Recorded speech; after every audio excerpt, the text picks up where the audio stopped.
particular. Is there a creature in this whole country but ourselves that does not take a trip to town every now and then to rub off the rust a little?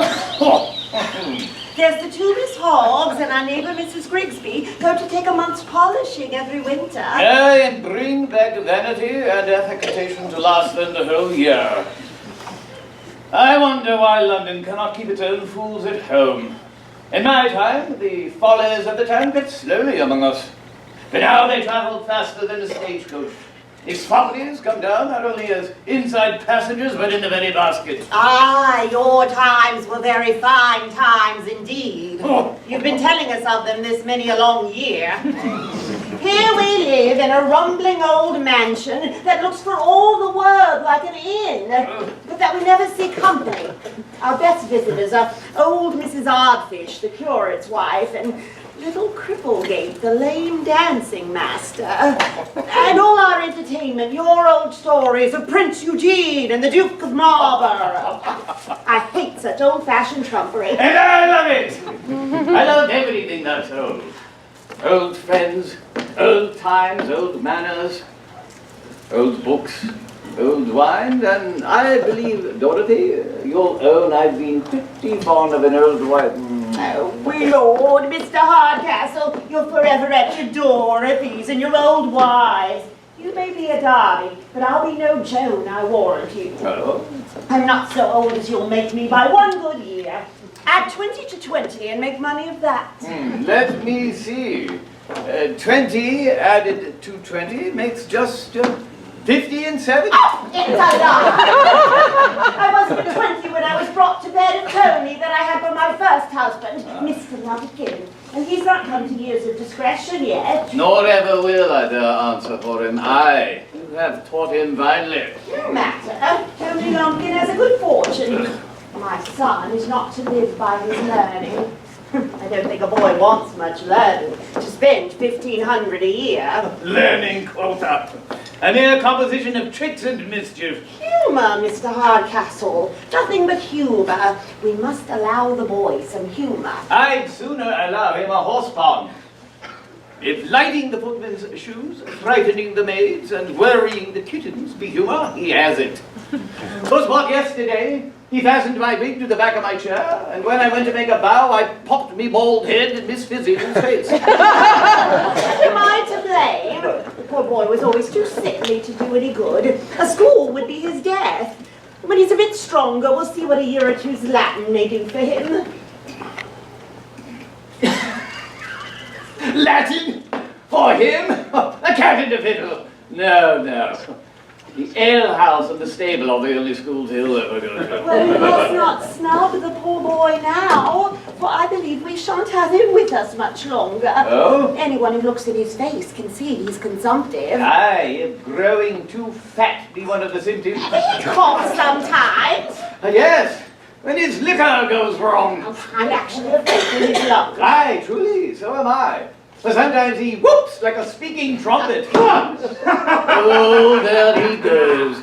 A very consumptive figure, truly. Tony, where are you going, my charmer? Won't you spare a moment for Papa and I love you? Oh, I'm in haste, Mother. I cannot stay. Oh, Tony, where are you going this fine evening? You look most shockingly. You mustn't go out. Oh, I cannot stay, I tell you. The three pigeons are going down every moment.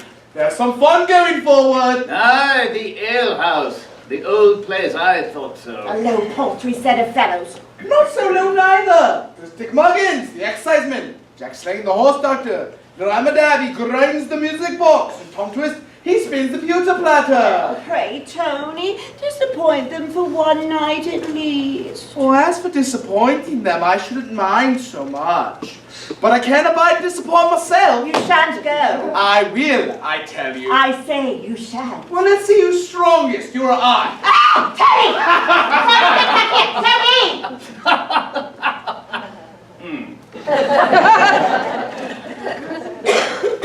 There goes a pair that only spoil each other.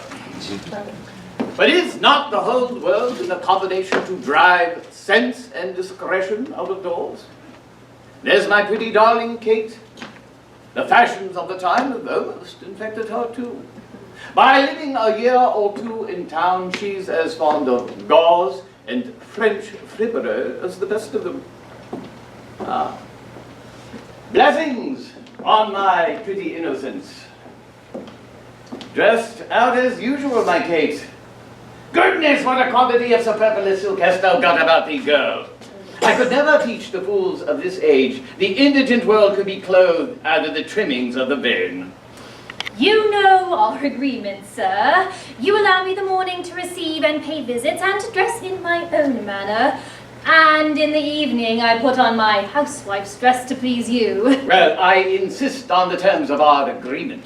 And by the by, I believe I may have occasion to try your obedience this very evening. I protest, sir. I don't comprehend your meaning. Then to be plain with you, Kate, I expect the young gentleman I've chosen to be your husband from town this very night. I have his father's letter, and in it he informs me his son is set out, and that he intends to follow himself shortly after. Indeed. I wish I had known something of this before. Bless me, how shall I behave? It's 1,000 to 1 I shan't like him.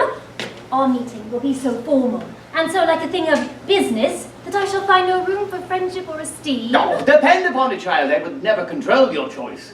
But Mr. Marlowe, whom I have pitched on, is the son of my old friend Sir Charles Marlowe, of whom you've heard me talk so often. The young gentleman has been bred a scholar, and is designed for an employment in the service of his country. I am told he is a man of excellent understanding. Is he? Very generous. I think I shall like him. Young and brave. Oh, I'm sure I shall like him. And very handsome. My dear papa, say no more. He's mine, I'll have him. And to crown all, Kate, he's one of the most bashful and modest young gentlemen in all the world.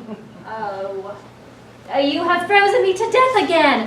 That word, reserved, has undone all the rest of his accomplishments. A reserved lover, it is said, always makes for a suspicious husband. No, on the contrary, modesty seldom resides in a breast that is not enriched with nobler virtues. It was this very feature in his character that first struck me. Well, he must have more striking features to catch me, I promise you. However, if he be so young, so handsome, so everything as you mentioned, I believe he'll do still. I think I'll have him. Aye, Kate. But there is still an obstacle. It is more than an even wager. He may not have you. My dear papa, why will you mortify one so? Well, if he refuses, instead of breaking my heart at his indifference, I'll only break my glass for its flattery, set my cap to some newer fashion, and look out for some less difficult admirer. Bravely resolved. In the meantime, I'll go and prepare our servants for his reception. As we seldom see company, they want as much training as a company of recruits first day's muster.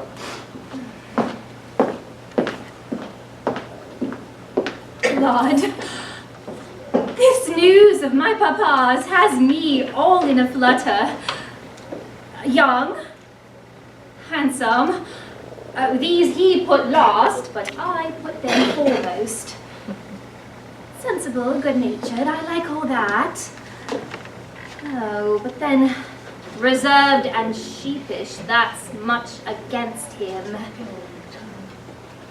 But then, can't he be cured of his timidity by being taught to be proud of his wife? Yes, and can't I... Oh, but I vow I'm disposing of the husband before I've secured the lover. Never, my dear. I'm glad you'll come. Tell me, Constance, how do I look this evening? Is there anything whimsical about me? Is it one of my well-looking days, child? Tell me, am I in face today? Perfectly, my dear. Yet, now I look again. Bless me. Sure no accident has happened among the canary birds or the goldfishes. Has your brother or the cat been meddling? Or has the last novel been too moving? No, nothing of all this. I have been threatened. I can scarce get it out. I have been threatened with a lover. And his name? Is Marlowe. Indeed. The son of Sir Charles Marlowe. As I live, the most intimate friend of Mr. Hastings, my admirer. They are never asunder. I believe you must have seen him when we lived in town. Oh, no, never. He is a very singular character, I assure you. Among women of reputation and virtue, he is the modestest man alive. But his acquaintance give him a very different character among creatures of another stamp. You understand me? An odd character indeed. I shall never be able to manage him. What shall I do? Pshaw, think no more of him, but trust to occurrences for success. But tell me, how goes your own affair, my dear? Has my mother been courting you for my brother Tony, as usual? I have just come from one of our more agreeable tete-a-tetes. She has been saying 100 tender things and setting off her pretty monster as the very pink of perfection. And her partiality is such that she actually thinks him so. A fortune like yours is no small temptation, and as she has the sole management of it, I'm not surprised to see her unwilling to let it go out of the family. A fortune like mine, which chiefly consists in jewels, is no such mighty temptation. But at any rate, if my dear Hastings be but constant, I make no doubt be too hard for her at last. However, I let her suppose that I am in love with her son, and she never once dreams that my affections are fixed upon another. My good brother holds out stoutly. I could almost love him for hating you so. It is a good-natured creature at the bottom, and I'm sure would wish to see me married to anybody but himself. But my aunt's bell rings for our afternoon walk round the improvements. Allons, courage is necessary, as our affairs are critical. Would it were bedtime and all were well.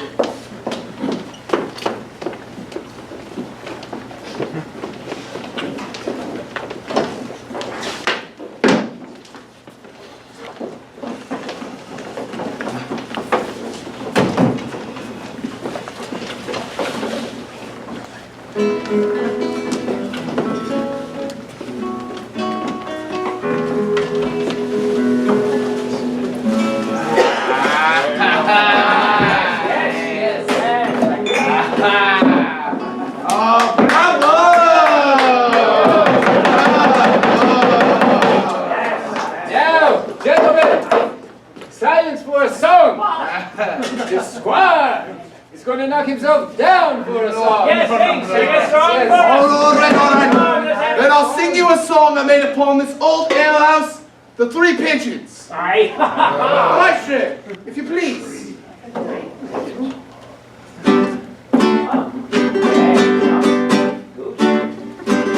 Let's schoolmasters puzzle the brain with grammar and nonsense and learning. With liquor I stoutly maintain.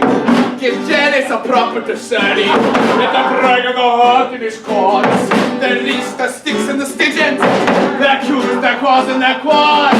They're all a parcel of pigeons. The rattle, the rattle, the roll. The rattle, the rattle, the roll. The rattle, the rattle, the roll. The rattle, the rattle, the roll. When men in his preachers come down, preaching that drinking is sinful.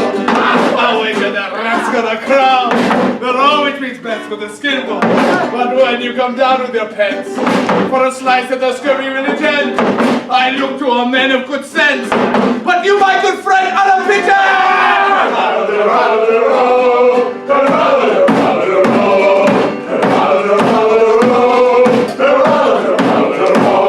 Then come at the dorm about, and let us be merry and clever.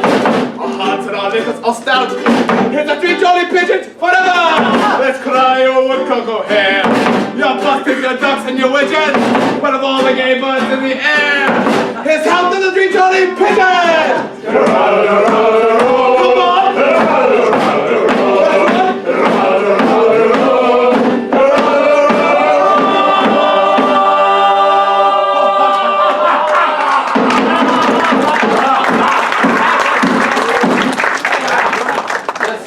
has got smoke in him. I love to hear him sing because it never gives us nothing that's low. Damn anything that's low! I cannot bear The it! genteel thing is the genteel thing at all times, if it so be's that a gentleman be's in concatenation accordingly. Well, I like the maxim of it, Master Muggy.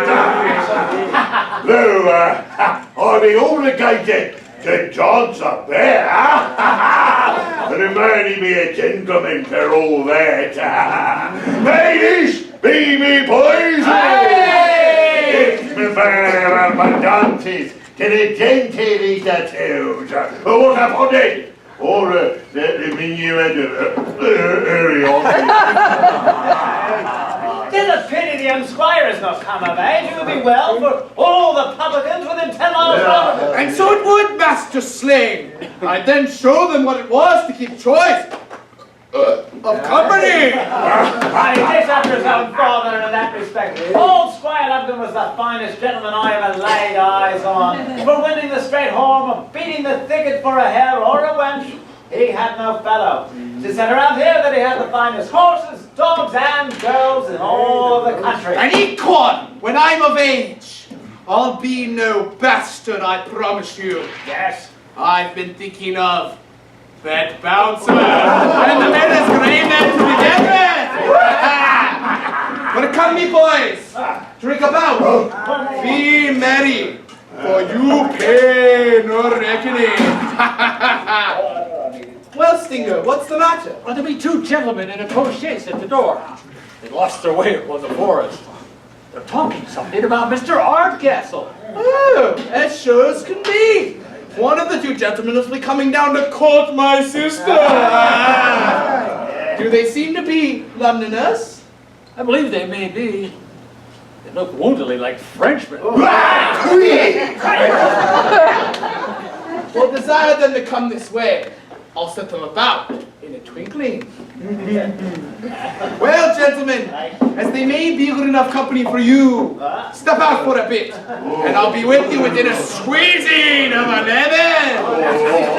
Oh, get out of here! Oh, he's ready. Make ready for the belly! Move that belly! Father-in-law's been calling me whelp now this half year. If I could be so revenged upon the old Grumbletonian. But then I'm afraid. Afraid of what? I shall soon be worth 1,500 a year. And let him frighten me out of that if he can. What a tedious, uncomfortable day we have had of it. We were told it was but 40 miles across the countryside.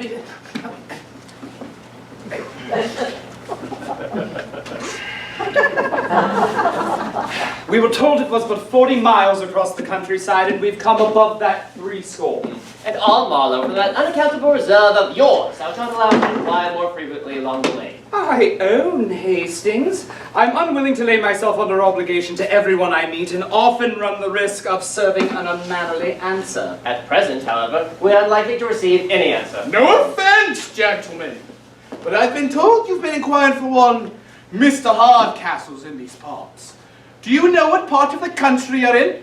Not in the least, sir, but I should thank you for the information. Nor from whence you came? No, sir, but if you can inform us... Why, gentlemen, if you know neither the road you're going, nor where you are, nor whence you came, the first thing I have to inform you is, you have lost your way. We wanted no ghost to tell us that. Pray, gentlemen, may I be so bold to ask from whence you came? Well, that's not necessary towards directing us where we are to go. No offense, but question for question is all fair, you know. Pray, gentlemen, is this the same Hardcastle? A cross-grained, old-fashioned, whimsical fellow with an ugly face, a daughter, and a pretty son? We have not seen the gentleman, but he does have the family you mentioned. The daughter, a tall, traipsing, trolloping, talkative maypole. The son, a pretty, well-bred youth that everybody is fond of. Our information seems to differ in this. The daughter is said to be well-bred and beautiful, but the son is said to be an awkward booby, reared up and spoiled with his mother's apron string. Well, gentlemen, the first thing I have to inform you is you won't make it to Mr. Hardcastle's this night, I believe. Unfortunate. It's a long, dark, dirty, dangerous, boggy way. Stingo, tell the gentleman the way to Mr. Hardcastle's. Mr. Hardcastle's of Quagmire Marsh. You understand me? Master Hardcastle. Yes. Lack a daisy, my masters, you've come a deadly deal wrong.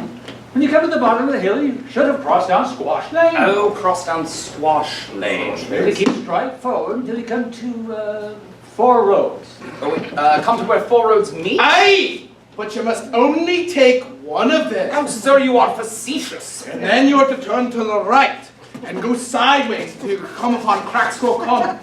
When you get to Crackskull Common, you keep shot for the track of the wheel. And then you'll fall upon Farmer Moraine's barn. When you get to the barn, you have to turn to the right. And then to the left. And then to the right about again until you come upon the old mill. Zoons, man, we could as soon find out the longitude. What's to be done, Marlowe? This house promises but a poor reception, but perhaps the landlord can accommodate us? Oh, alack, master, we have one spare bed in the whole house. And from my knowledge, it's taken up by 3 lodgers already. Oh, I've hit it, Stingo.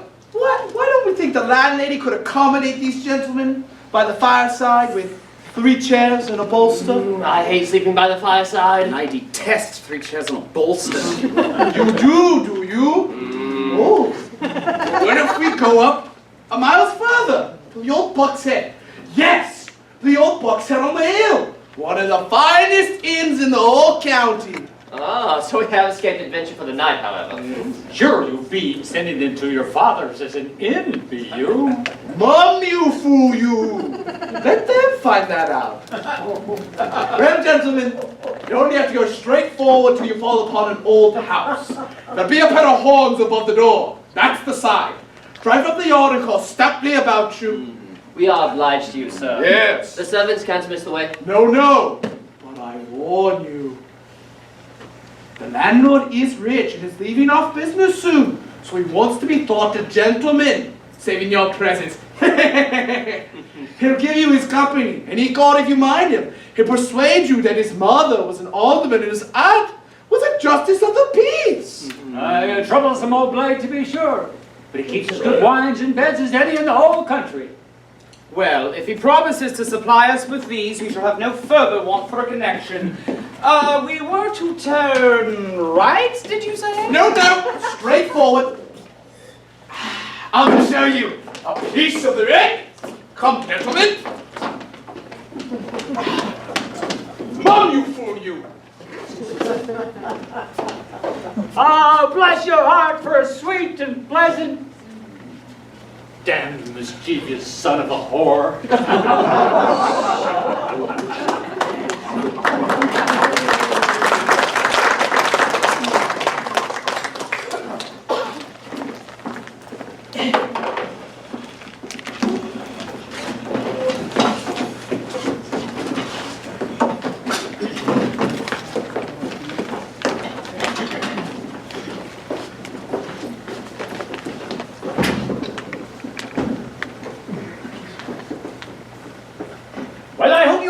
In the table exercises I've been teaching you these 3 days, you all know your posts and your places. And can show you are used to good company without ever stirring from home. Aye. Yes. When company comes, you are not to pop out and stare, then run back in again like frightened rabbits in a warren. No. You, Diggity, whom I have taken from the barn, are to make a show at the side table. And you, Roger, whom I have advanced from the plough, are to take your place behind my chair. But you are not to stand so with your hands in your pockets. Take your hands from your pockets, Roger, and from your head, you blockhead, you. See how Diggity carries his hands? Diggity, if you please. A little too stiffy indeed, but that's no great matter. I mind how I hold them. I learned to hold my hands this way when I was upon drill for the militia, and being upon drill... You mustn't be so talkative, Diggity. You must be all attention. The guests. You must hear us talk, and not think of talking. You must see us drink and not think of drinking. You must see us eat and not think of eating. By the laws, your worship, that is simply impossible. Oh. Whenever Diggory sees eating going forward, he is always wishing for a mouthful himself. Blockhead, is not a bellyful in the kitchen as good as a bellyful in the parlor? Stay your stomach with that reflection. Ecod, I thank your worship. I shall make a shift to satisfy my stomach with a slice of cold beef in the pantry. Diggity, you are too talkative. Then, if I happen to say a good thing or tell a good story at table, you are not to all burst out a laughing as if you were a part of the company. Well, then, ecod, your worship, you must not tell the story of old grouse in the corner.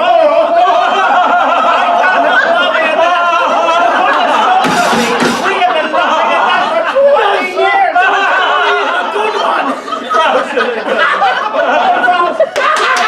Well, honest diggity, you may laugh at that. But still remember, to be attentive.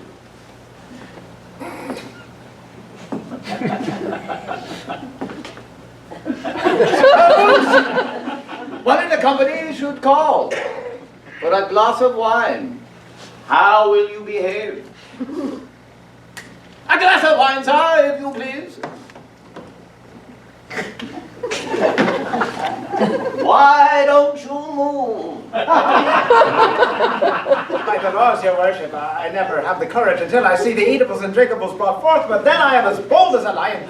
What will nobody move? Well, neither am I supposed to move from this place likewise. I'm sure there's no place is mine. Nor mine, for certain. Wands, I'm sure it cannot be mine. Numbskulls. And so, while like your betters, you're quarreling for places, the guests must be made to starve. Oh, you dunces, you. I find I must begin all over again. But don't I hear a coach drive into the yard? To your places, you blockheads, you! I'll go in the meantime and give my old friend's son a hearty reception at the gate. By the 11th, my place is completely gone from me head. I know my place is to be everywhere. Where the devil is mine? My place is to be nowhere at all, so I goes about my business.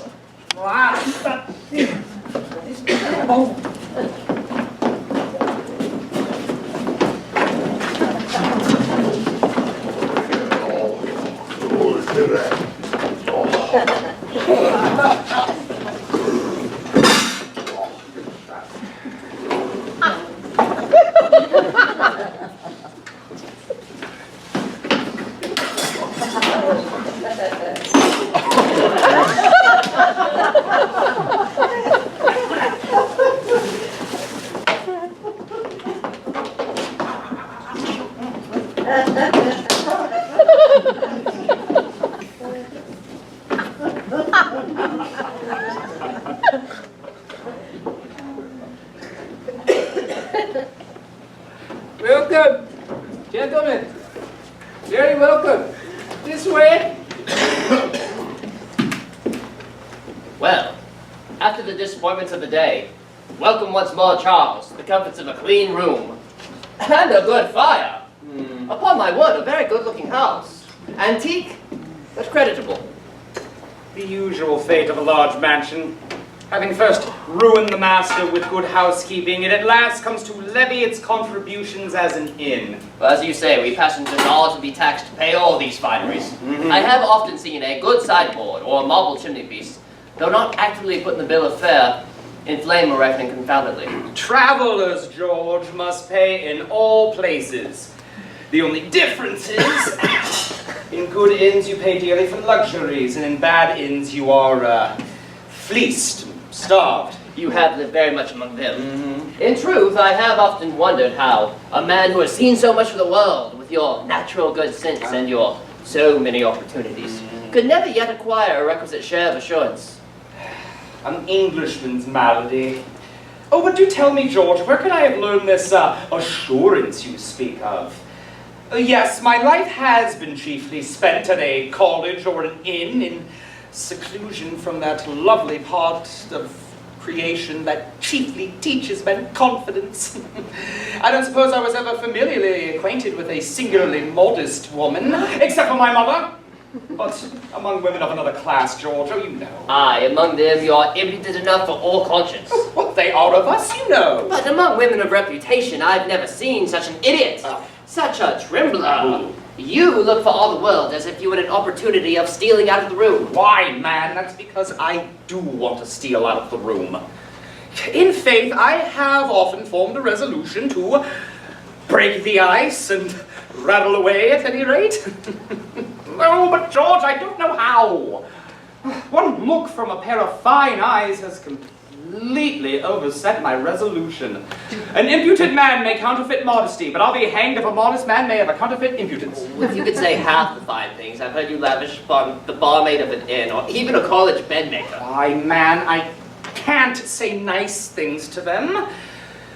They freeze. They petrify me. They may talk of a comet or a burning mountain or some such bagatelle, but, oh, George, to me, a modest woman dressed out in all her finery is the most tremendous object of the whole creation.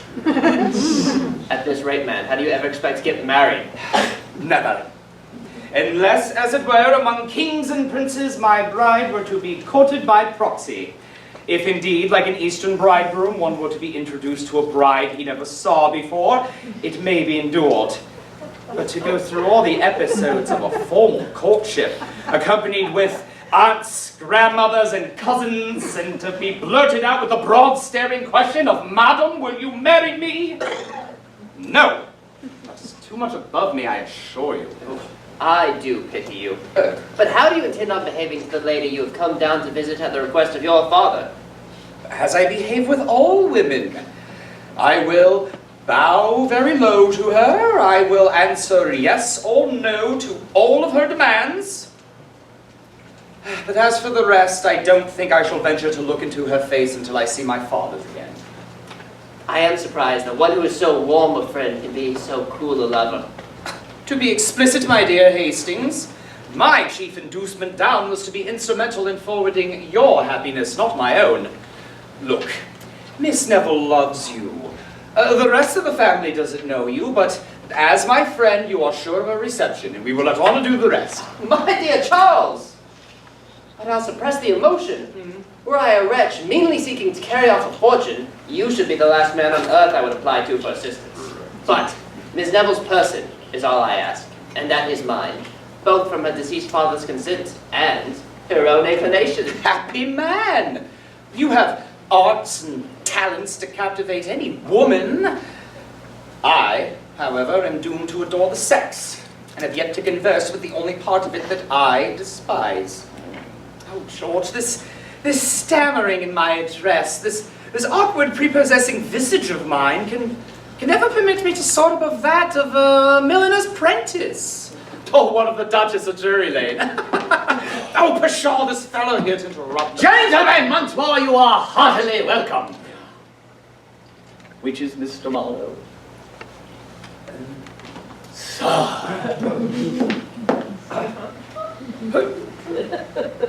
You are heartily welcome. It is not my way, you see, to receive my friends with my back to the fire. I like to give them a hearty reception in the old style at my gate. I like to see their horses and carriage taken care of. He's gotten our names from the servants already. Sir, we approve your caution and your hospitality. You know, George, I've been thinking about changing our traveling dresses in the morning. I've grown confoundingly ashamed of mine. I beg, Mr. Marlowe, you'll use no ceremony in this house. I fancy you're right, Charles. The first blow is half the battle. I intend on opening the campaign with the white and the gold. Mr. Marlowe, Mr. Hastings, gentlemen, pray be under no constraint in this house. This is Liberty Hall. You may do just as you please here. You know, George, if we open the campaign too fiercely at first, we may have want for more ammunition before it is over. Perhaps to reserve the embroidery to secure a retreat.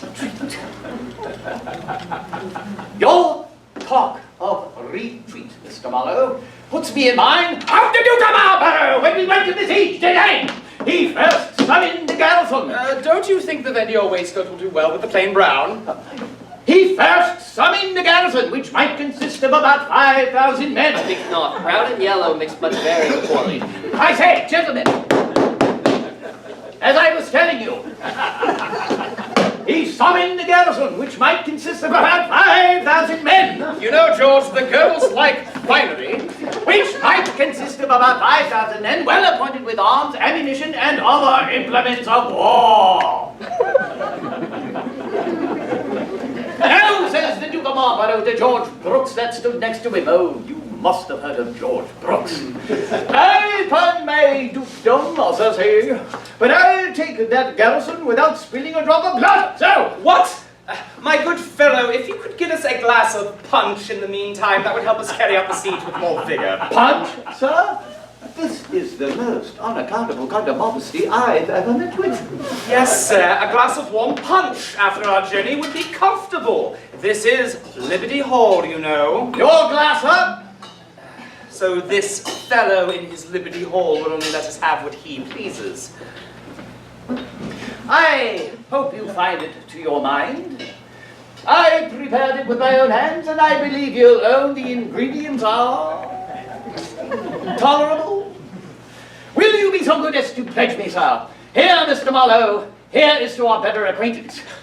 A most impudent fellow that I have ever met with. But he is a character, and I will humor him a little. Sir, my service to you.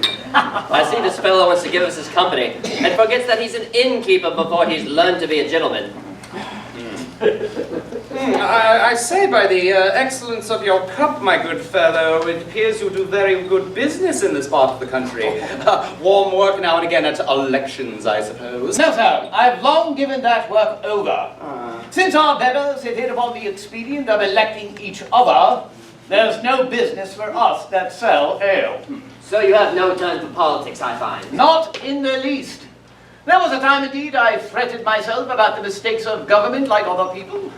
But finding myself grow every day more angry and the government growing no better, I have left it to mend itself. Since that, I no more trouble my head about Hyder Ali or Ali Khan than about Ali Crocus and my service here. So, that with eating above the stairs and drinking below, with receiving your friends within and entertaining them without, you lead a good, pleasant, bustling life of it. I do stir about a great deal, that is certain. Half the disputes of the parish have been adjusted in this very parlour. And you have an argument in your cup, old gentleman, as good as any in Westminster Hall. Aye, young gentleman, that, and a little philosophy. Well, this is the first time I've ever heard of an innkeeper's philosophy. So, like an experienced general, you attack them at every corner. If you find their reason manageable, you attack with your philosophy. But you find if they have no reason, you attack them with this. Here's to your health, my philosopher. Good. Very good, thank you. Your generalship has put me in mind of Prince Eugene when he fought the Battle of Belgrade. You shall hear. Instead of the Battle of Belgrade, I do believe it is time to talk about supper. What has your philosophy got in the house for supper? Supper, sir? Was ever such a request made of a man in his own house? Yes, sir, supper, sir. And I begin to feel an appetite. I shall make devilish work tonight in the larder, I promise you. Such a brazen dog, sure, never my eyes beheld. Why, really, sir, as for supper, I can't well tell. My Dorothy and the cookmaid settle these things between them. I leave these kind of things entirely to them. You do you? Entirely. Well, by the by, I believe they are in actual consultation upon what's for supper this moment in the kitchen. Then I pray they will permit me as one of their privy council. It is the way I've got. When I travel, I always choose to regulate my own supper. Let the cook be called. With no offense, I hope, sir. Oh, no, sir, none in the least. And yet, I don't know how. Brigitte, our cookmaid, is not very communicative on these occasions. Should we send for her? She might scold us all out of the house. Let's see your list from the larder then. I ask it as a favor. I always match my appetite to my bill of fare. Oh, sir, I'm afraid he's quite right, and it is the way I've got to. Sir, you have the right to command here. Here, Roger, bring us the bill of fare for tonight's supper. I believe it is drawn out.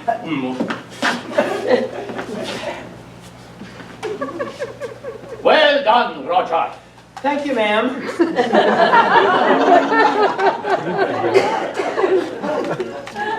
He's not well.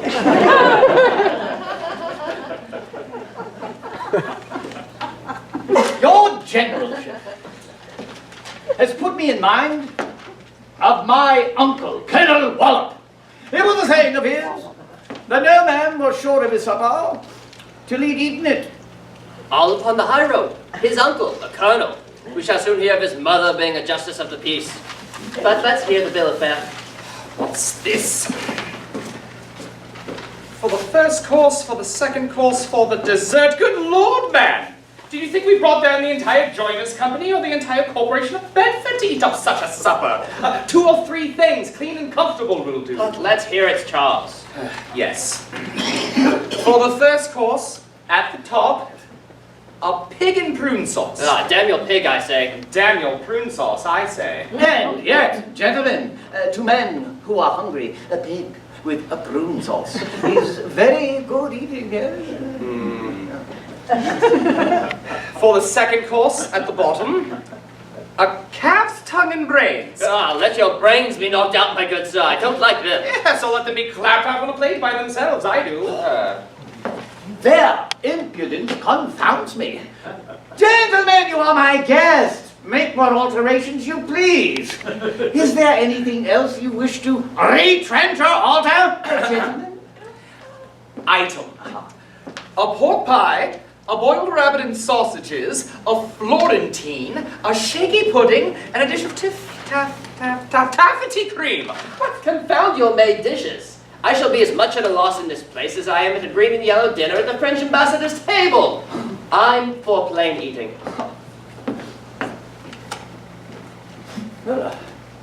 I'm sorry, gentlemen, I have nothing that pleases you. But if there be anything you have a particular fancy to... Really, sir, your bill of fare is so exquisite that any one part of it is far as good as the rest. Send us what you will. So much for supper. Now let us see that our beds have been aired and properly taken care of. I entreat you'll leave that to me. You shall not stir a step. Oh, I beg pardon, sir. You will permit me. I always look to these things myself. I must insist, sir. You'll make yourself easy on that head. No, you see, I am resolved to it. Do the most impudent fellow that I have ever met with. Well, sir, I am resolved at least to attend you. This may be modern modesty, but I never saw anything look so like old-fashioned impudence.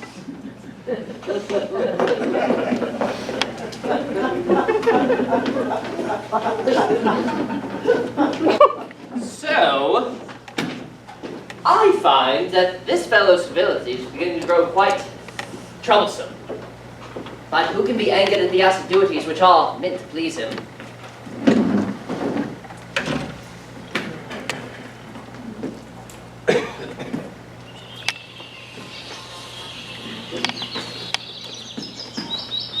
What do I see? Miss Neville, my office happy. My dear Hastings, to what unexpected good fortune, to what accident am I to ascribe this happy meeting? Well, rather let me ask the same question, as I never could have hoped to meet my dearest Constance at an inn. An inn? Sure you mistake. My aunt, my guardian, lives here. What can induce you to think this house an inn? My friend Mr. Marlowe, with whom I came down, and I have been directed here to an inn, I assure you. A young fellow at a house hard by directed us hither. Certainly it must be one of my hopeful cousin's tricks, of whom you have heard me talk so often. Your cousin whom your aunt intends for you. The one whom I have such just apprehensions? You have nothing to fear from him, I assure you. You'd adore him if you knew how heartily he despises me. My aunt knows it too, and has taken to court me to him, and actually begins to think she has made a conquest. Thou dear dissembler. You must know, my Constance, I've seized upon this opportunity of my friend's visit to gain admittance into the family. The horses that carried us down are now fatigued, but if my dearest girl will trust in her faithful Hastings, we'll soon be landed in France, where even amongst the slaves the laws of marriage are respected. I have often told you that though ready to obey you, I yet should leave my little fortune behind with reluctance. The greatest part of it was left me by my uncle, the India director, and chiefly consists in jewels. I have been for some time persuading my aunt to let me wear them. I fancy I'm very near succeeding. The instant they are put into my possession, you shall find me ready to make them, and myself, yours. Perish the baubles! Your person is all I desire. In the meantime, my friend Marlowe must not be let in on his mistake. I know the strange reserve of his temper is such that, if abruptly informed, he would quit the house before our plan was ripe to execution. But how shall we keep him in the deception? Miss Hardcastle is just returned from walking. What if we still continue to deceive him? This way. The assiduities of these good people tease me beyond bearing. My host seemed to think it ill-mannered to leave me alone, so he claps not only himself, but his old-fashioned wife on my back. They now talk of coming to supper with us, and then I suppose we ought to run through the gauntlet of the rest of the family. Who we got here? My dear Charles, the most fortunate accident. Who do you think is just alighted? Cannot guess. Our mistresses, dear boy, Miss Hardcastle and Miss Neville. Give me leave to introduce to your acquaintance, Miss Constance Neville. Happening to dine in the neighborhood, they called on their return to take fresh horses here. Miss Hardcastle has just stepped into the next room, but will be back in an instant. Wasn't it lucky, eh? I have been mortified beyond all conscience, and now comes something to complete my embarrassment. Well, but wasn't it the most fortunate thing in the world? Yes, George, a very happy encounter, a most fortunate event. But our dresses, George, our dresses, as you know, are in disorder. What if we were to, postpone the happiness until tomorrow? Yes, George, tomorrow at her own house will be every bit as convenient, and rather more respectful. Yes, George, tomorrow, let it be so. By no means, sir. Your ceremony will displease her. The disorder of your dress will show the ardor of your impatience. Besides, she knows you're in the house and will permit you to see her. The devil! How should I support it? Mr. Hastings, you shall not go. You are to assist me, you know. I shall be confoundedly ridiculous. And then again, I'll take courage. Pshaw, man, it's but the first plunge and all's over. She's but a woman, you know. Yes, and like all women, she that I dread most to encounter. Miss Hardcastle, Mr. Marlowe, it makes me happy to bring two persons of such merit together, who only want to know, to esteem each other. Now, for meeting my modest gentleman with a demure face and quite in his own manner,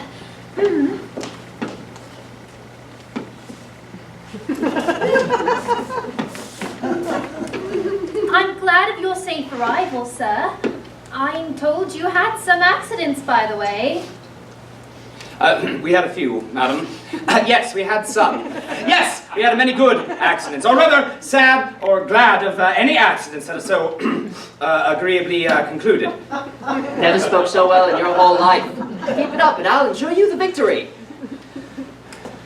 I'm afraid you flatter, sir. You that have seen so much of the finest company can find a little entertainment in this obscure corner of the country. I have lived indeed in a world, madam, but have kept very little company. I have been but an observer while others were enjoying it. But that, I am told, is the way to enjoy it at last. Cicero never spoke better. Once more, and you are confirmed in assurance forever. Stand by me then, and when I am down, just throw in a word or two and suck me up again. An observer, like you, upon life were, I fear, disagreeably employed, since you must have had so much more to censure than to approve. Yes, I was always willing to be amused, madam. The folly of most people is rather an object of mirth than uneasiness. Bravo, bravo! Never spoke so well in your whole life. Well, Miss Hardcastle, I see that you and Mr. Marlowe are going to be very good company for each other. I believe our being here will but ruin the interview. What? No, George, no, we'd love your company most of all. Soon, George, are you sure you won't go? How can you leave us here? Our presence will but spoil conversation, so we'll retire to the next room. You don't consider, man, that we ought to manage a little tete-a-tete of our own, hmm?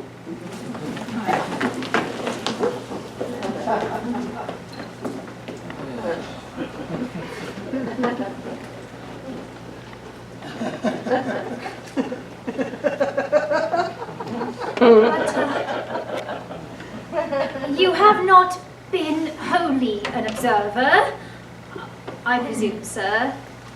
The ladies, I should hope, have employed some part of your addresses.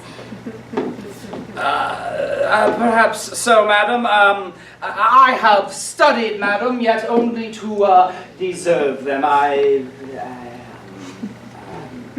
And that, some say, is the very worst way to obtain them.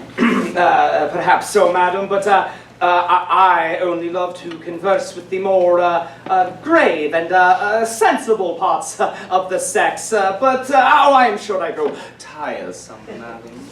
Oh, not at all, sir. There is nothing I like so much as a grave conversation myself.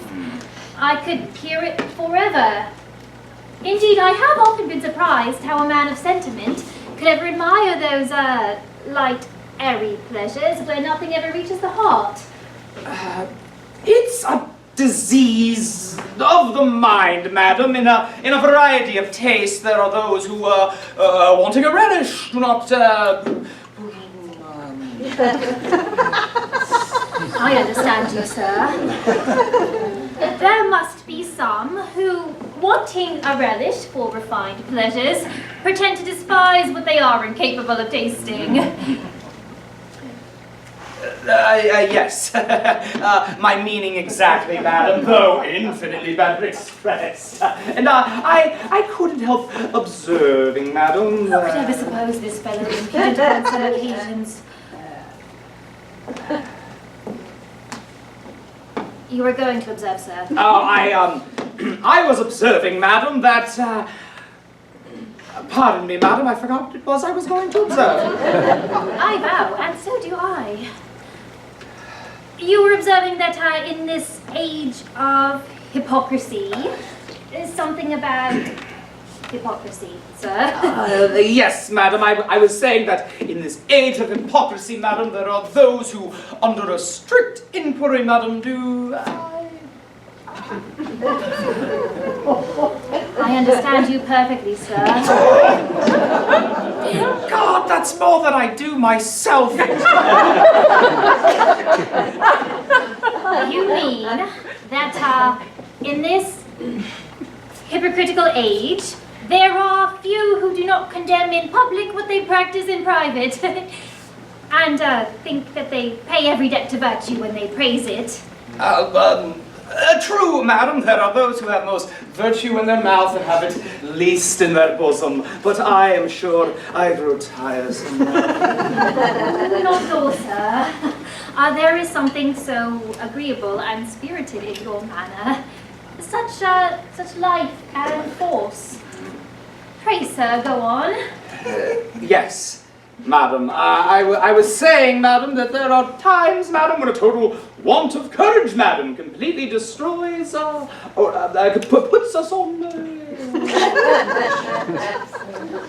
I agree with you entirely, sir. A want of courage, upon some occasions, assumes the appearance of ignorance, and betrays us when we most want to excel. I beg you'll proceed. Yes, morally speaking, madam, but oh, madam, I can see that Miss Neville is expecting us in the other room, and I would not want to intrude for the world. I protest, sir, I was never more agreeably entertained in all my life. Pray, sir, go on. Yes, madam, I was saying, madam, that, oh, I can see Miss Neville is beckoning us. Might I do myself the great honor to attend you, madam? Well, then I'll follow. This pretty smooth dialogue is done for me.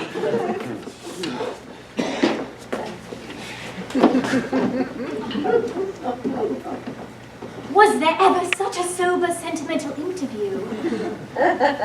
I'm certain he scarce looked in my face the whole time. Yet, the fellow, but for his unaccountable bashfulness, is pretty well, too. He has good sense. Oh, but then so buried in his fears that fatigues one more than ignorance. If I could teach him a little confidence, it would be doing somebody that I know a piece of service. But, who is that somebody? That, faith, is a question I can scarce answer.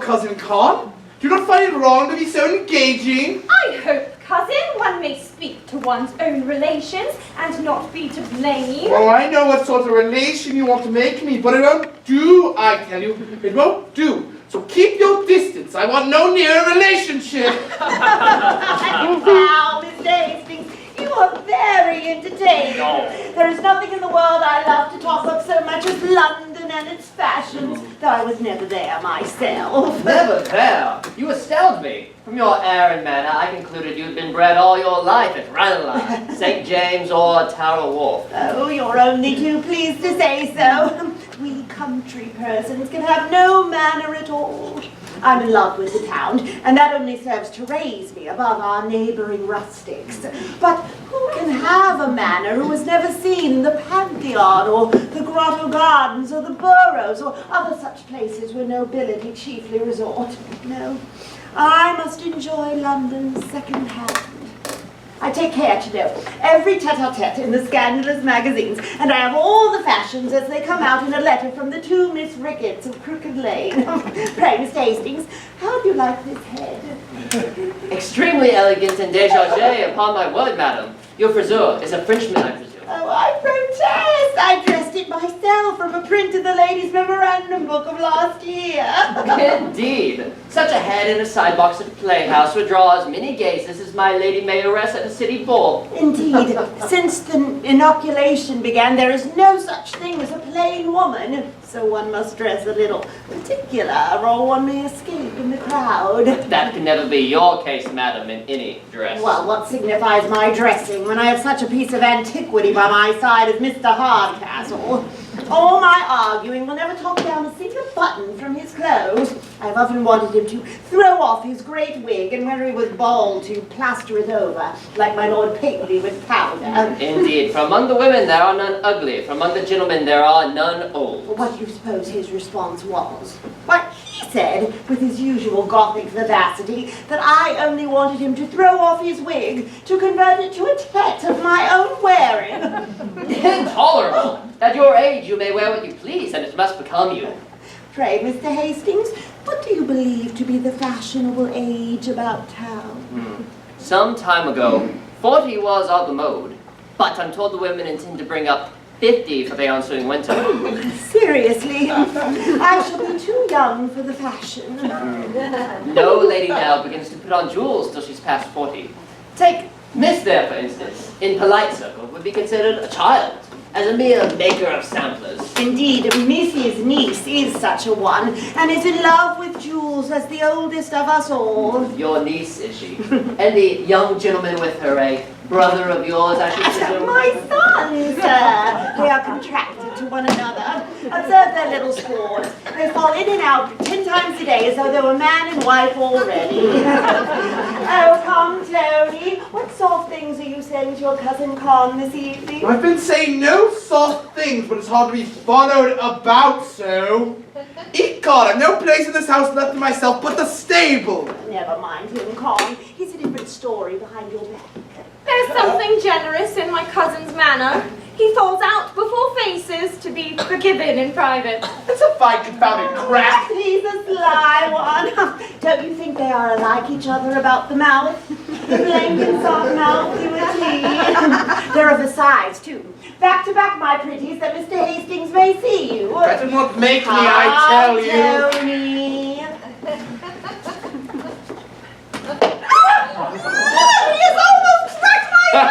Monster, you a man behave so. If I'm a man, let me have my fortune.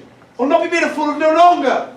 Oh, is this ungrateful child all that I am to be given for the pains I have taken in your education? I have rocked your cradle and fed that pretty mouth with a spoon. Did I not work your waistcoat to make you genteel? Did I not prescribe for you every morning and weep while the receipt was operating? Go on, you have reason to weep, for you've been dosing me ever since I was born. I've been the receipt complete housewife 10 times over. And your thoughts of coursing me through Quincy next spring. But it won't do, I tell you, it won't do. I won't be beautiful no longer. It was all for your good, Viper, wasn't it all for your good? I wish you let my good alone then. Snubby my way when I'm in spirits. If I'm to have any good, let it come of itself. But you keep digging it to one's soul. That's false. I never see you when you're in spirits. Oh no, Tony. Then you go to the alehouse or the kennel. I am never to be the recipient of your agreeable wild notes. Egad, Mamma, your notes are the wilds of the tail. Oh, I see he means to break my heart. I see he does. Dear madam, permit me to lecture the young gentleman a little. I'm certain I can persuade him to his duty. Come, Constance, I must retire. You see, Mr. Hastings, the true wretchedness of my situation. Oh, was ever a poor woman so plagued with such a dear, sweet, pretty, provoking, undutiful boy?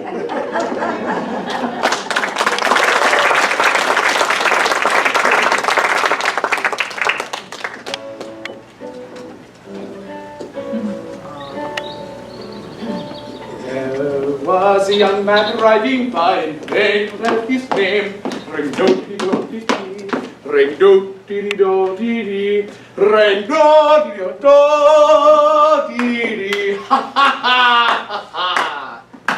Oh, let her cry, let her cry. It's the comfort of her old heart. I've seen her and sister cry over a book an hour together. And they say they like the book, the more it made them cry. So, you're no friend to the ladies, I find, my pretty young gentleman. That's as I find them. Not to her of your mother's choosing, I dare answer. Yet, to me, she seems a pretty well-tempered girl. Well, that's because you don't know her as well as I do. I know every inch about her. There's not a more bitter cantankerous toad in all of Christendom. Pretty encouragement, this for a lover. I've noticed at the height of that. She's made tricks there in a thicket or a colt the first day breaking. Yet, to me, she appears sensible and silent. Aye, before company, but when she's with her playmate, she's as loud as a hog in a gate. But there's a meek modesty about her that just charms me. Aye, but curve her ever so little, she'll kick up, and you're flung into a ditch. Well, you must allow her some beauty. Yes, you must allow her some beauty. Bad box. She's all made up thing, man. Oh, if you could but see that bouncer of these parts, you would then talk of beauty. Her eyes are as black as sloes, and her cheeks are as red and warm as a pulpit cushion. Oh, she'd make two of she. Well, what would you say to he that would take this bit of bargain off your hands? Oh, none. Would you thank him that would take Ms. Neville and leave you to your happiness and your dear Betsy? Aye, but where is there such a friend? For who would take her? I am he.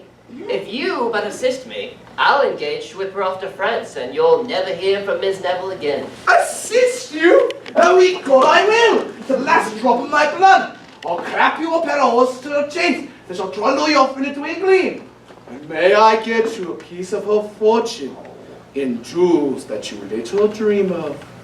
My dear squire, this looks like a lad of spirits. Well, come along then, you shall know more of my spirit before you're done with me. We are the boys that fear no noise when the thundering cannon Ah, yes!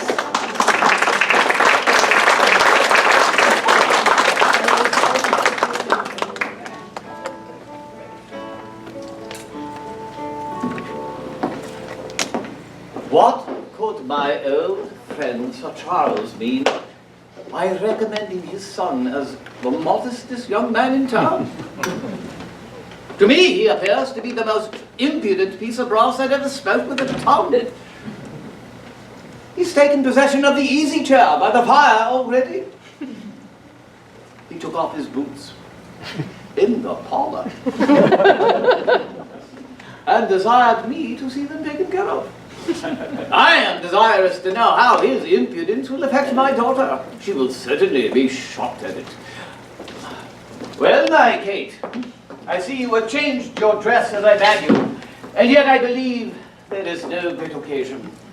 Oh, I find such a pleasure, sir, in obeying your commands, that I take care to observe them without ever debating their propriety. And yet, my Kate, I sometimes give you solemn cause, particularly when I recommended my modest gentleman to you as a lover today. You taught me to expect something extraordinary, and I find the original exceeds the description. I was never so surprised in my life. He quite confounded all my faculties.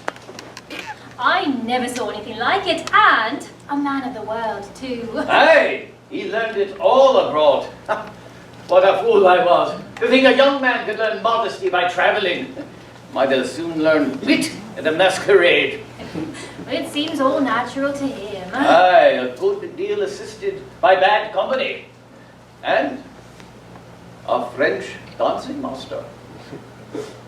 Sure you mistake, Papa. A French dancing master could never have taught him that timid look, that awkward address, that bashful manner. Whose look? Whose manner, child? Mr. Marlowe's. His mauvaise honte, his timidity struck me at the first sight. Well, then your first sight has deceived you. But I think him one of the most brazen first sights that ever astonished my senses. Sure, sir, you rally. I never saw anyone so modest. Can you be serious? I never saw such a bouncing, swaggering puppy since I was born. Bully Dawson was but a fool to him. Surprising. He met me with a respectful bow, a stammering voice, and a look fixed on the ground. He met me with a loud voice, a lordly air, and a familiarity that made my blood freeze again. He treated me with diffidence and respect, censured the manners of the age, admired the prudence of girls who never laughed, tired me with apologies for being tiresome, and then left the room with a bow and a "Madam, I would not for the world detain you." Oh. He spoke to me as if he knew me all my life before. Asked 20 questions and never waited for an answer. Interrupted my best remarks with some silly pun. And in my best story of the Duke of Marlborough and Prince Eugene, he asked if I had not a good hand in making punch. Yes, Kate, he asked your father whether he was a maker of punch. Well, one of us must certainly be mistaken. If he be what he has shown himself, I am determined he shall never have my consent. And if he be the sullen thing I take him for, he shall never have mine. In one thing, then, we are agreed, to reject him. Yes, but, upon conditions. For if you should find him less impudent and I more presuming, if you should find him more respectful and I more importunate, I don't know, the fellow is well enough for a man. Certainly we don't meet many such at a horse race in the country. If we should find him, but that's impossible. The first appearance has done my business. I am seldom deceived in that. And yet there may be many good qualities under that first appearance. Aye, when a girl finds a fellow's outside to her taste, She then sets about guessing the rest of his furniture. To her, a smooth face stands for good sense and a genteel figure for every virtue. I hope, sir, that a compliment begun to my good sense won't end with a sneer at my understanding. Pardon me, Kate, but if young Mr. Brazen can find the art of reconciling contradictions, he may please us both. Perhaps. And as one of us must certainly be mistaken, what if we go to make further discoveries? Agreed. But depend on it. I'm in the right. And, depend on it, I'm not much in the wrong.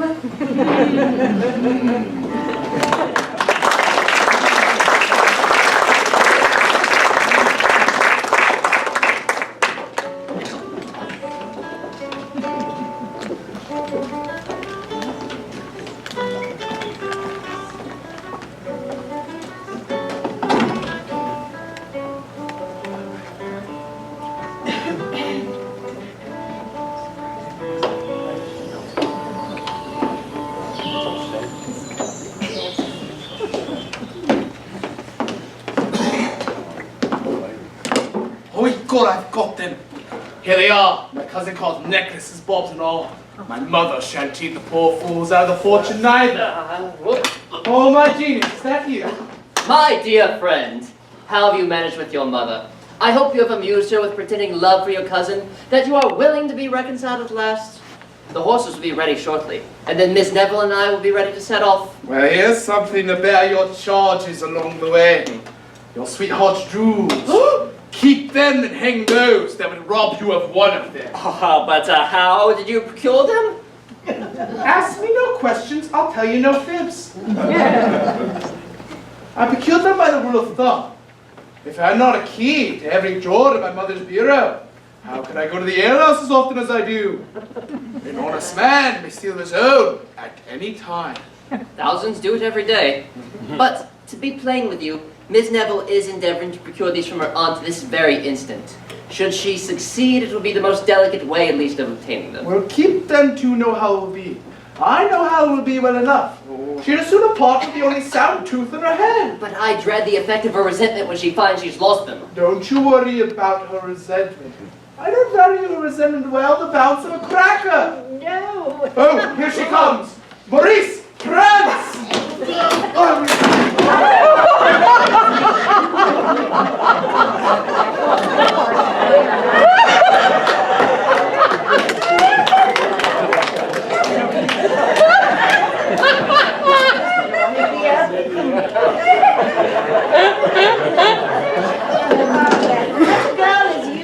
Jewels. There'll be time enough for jewels some 20 years hence when your beauty begins to want repair. But what will repair beauty at 40 will certainly improve it at 20, madam. Oh, yours, my dear, can admit of none. A natural blush is beyond 1,000 ornaments. Besides, my dear, jewels are quite out at the moment. All the ladies of our acquaintance, my Lady Kildare and Mrs. Crumb and the rest of them, carry their jewels into town and bring nothing but paste and marcasites back. But who knows, madam, but somebody that shall be nameless might like me best with all my little fineries about me. Oh, my dear, consult your glass and see if with such a pair of eyes you want any better sparklers. What do you say, Tony?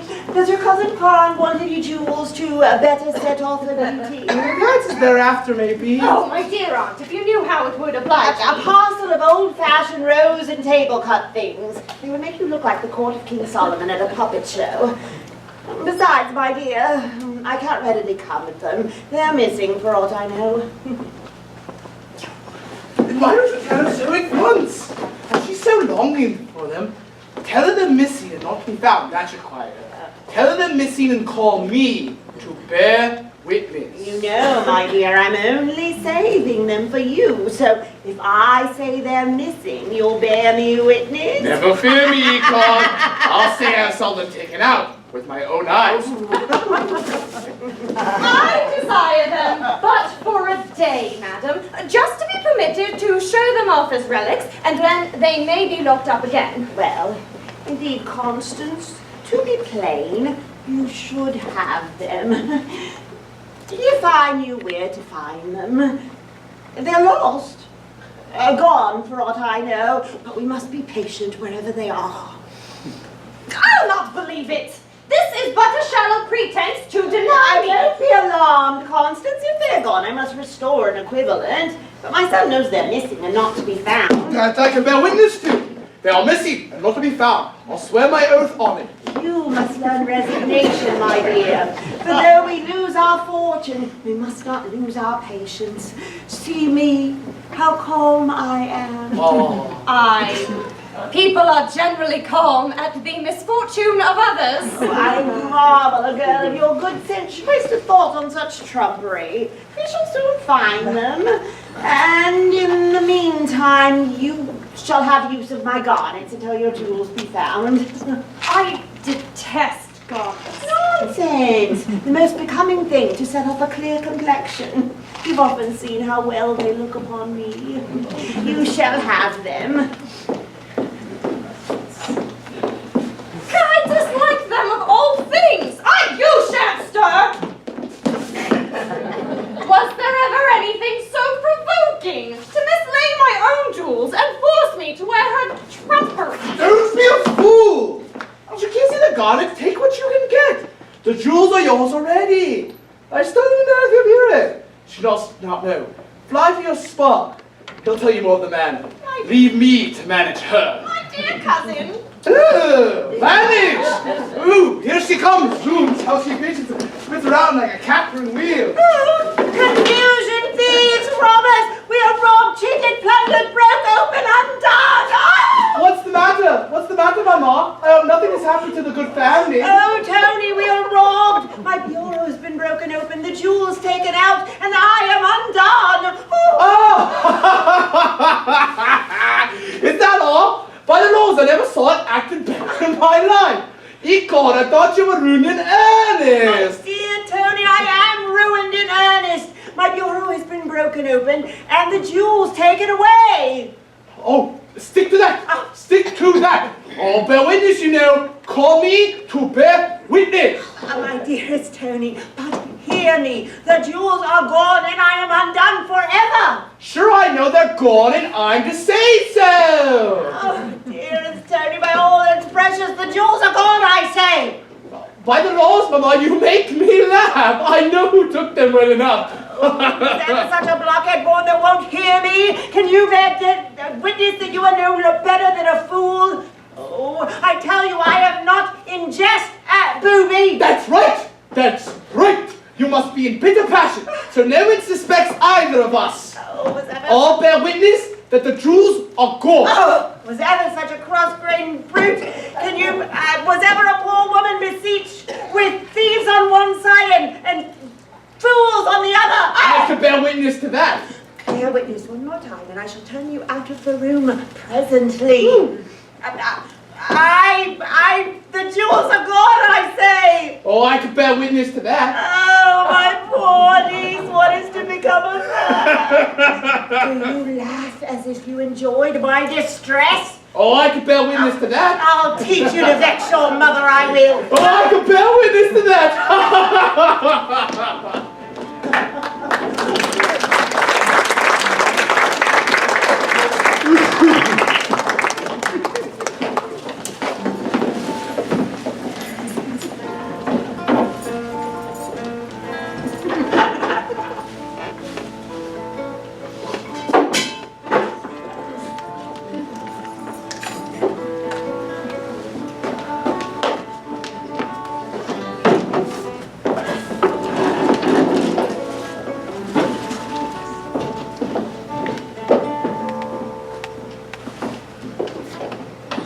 What an unaccountable creature is that brother of mine, to send them to this place as an inn. I don't wonder at his impudence. But what is more, madam, the young gentleman, as you passed by in your present dress, asked me if you was the barmaid. He mistook you for the barmaid, madam. Did he? Then, as as I live, I'm resolved to keep up the delusion. Tell me, Pimple, how do you like my present dress? Don't you think I look something like a cherry in the bow stratagem? It's the dress, madam, what every lady wears in the country, but when she visits or receives company. And are you sure he does not remember my face or my person? Certain of it. I vow I thought so, for though we spoke together for some time, yet his fears were such that he never once looked up during the interview. Indeed, if he had, my bonnet would have kept him from seeing me.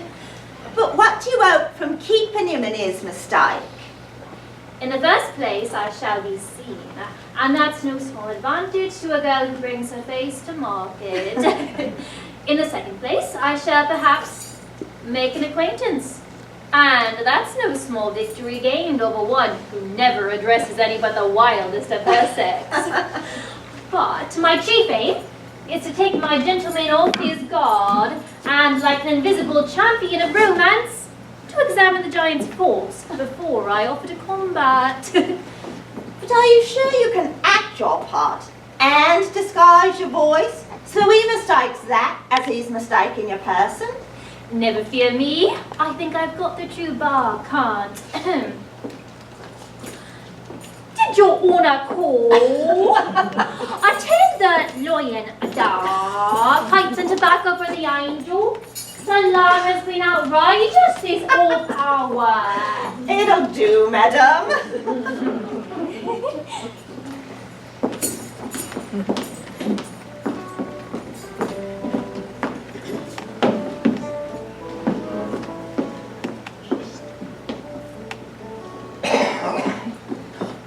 But he's here.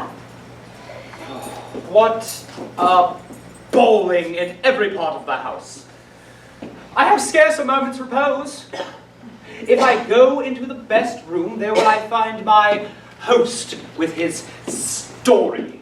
If I fly into the gallery, there will I find my hostess with her curtsy all the way to the ground. At least I finally have a moment to myself. And now for recollection. Did you call, sir? Did your honour call? As for Miss Hardcastle, she's too grave and sentimental for me. Did your honour call? No. Besides, from the looks I got from her, I think she squints. I'm sure, sir. I heard the bell ring. No, child. I have pleased my father, however, by coming down. And tomorrow, I shall please myself by returning. Perhaps the other gentleman called, sir. I tell you, no. I should be glad to know, sir. We have such a parcel of servants. No. I tell you... Why, yes. Yes, my dear. I do believe I did call. I vow, child, that you are vastly handsome. Oh, Lord, sir, you're my corner shine. Never did I see a more sprightly, malicious eye. Yes, my dear, I do believe I did call. I wanted, do you have any more, what do you call it in this house? No, sir, we've been out of that these 10 days. One may, call in this house, I find, to very little purpose, but, suppose I should call for a taste by way of the trial of the nectar of your lips? Perhaps I might be disappointed in that, too. Nectar, that's a liquor there's no call for in these parts. French, I suppose. We sell no French wines here, sir. Of true English growth, I assure you. Oh, then it's odd I should not know it. We brew all sorts of wines in this house, and I've lived here these 18 years. 18 years? Good Lord, child, one would think you kept the bar before you were born. How old are you? Oh, sir, I must not tell my age. They say women and music should never be dated. Well, from this distance, you can't be much above 40? But as I come some women, as they come closer, appear younger still, but as we come very close indeed. Oh, pray, sir, keep your distance. One would be thinking you want to know one's age, as they do horses, by the mark of the mouth. Oh, I protest you do me very ill, child. If you keep me at a distance, how is it possible that you and I can ever be acquainted? Oh, and who wants to be acquainted with you? I want no such acquaintance, not I. I vow you did not treat Miss Hardcastle, who was here a while ago, in this obstropolous manner. Or at me before you looked dashed, and you kept bowing to the ground, and you took for all the world as if you was before a justice of the peace. God, she's headed sure enough. In awe of her child? What, that mere awkward squinting thing? No, I find you don't know me at all. Yes, child, I laughed and I railed her a little bit, but I could never be too severe, child. No, curse me, I could never be too severe. Oh, then, sir, you are a great favourite, I find, among the ladies. Oh, why, yes, my dear, a very great favourite. Although I don't see what they find in me to follow. At the local ladies' club in town, I am known as their agreeable Rattle. Rattlechild is not my name, but it is one I am known by. My name is Solomons. Yes, my dear, Mr. Solomons at your service. Oh, sir, you are introducing me to your club and not to yourself. And you're so great a favourite there, you say? Why, yes, my dear, yes. Why, there's Mrs. Mantrap, there's Lady Betty Blackleg, the Countess of Sligo, Mrs. Langholms, old Miss Biddy Buckskin, and of course your humble servant to keep the peace. Then it's a very merry place, I suppose. Yes, as merry as wine, cards, supper, and women can make us. And their agreeable rattle. I don't quite like this chit. She lets knowing me thinks. You laugh, child? Oh, I can't but laugh. Do you think what time they'll have for minding their work and their families? All's well then, she don't laugh at me. So, do you ever work, child?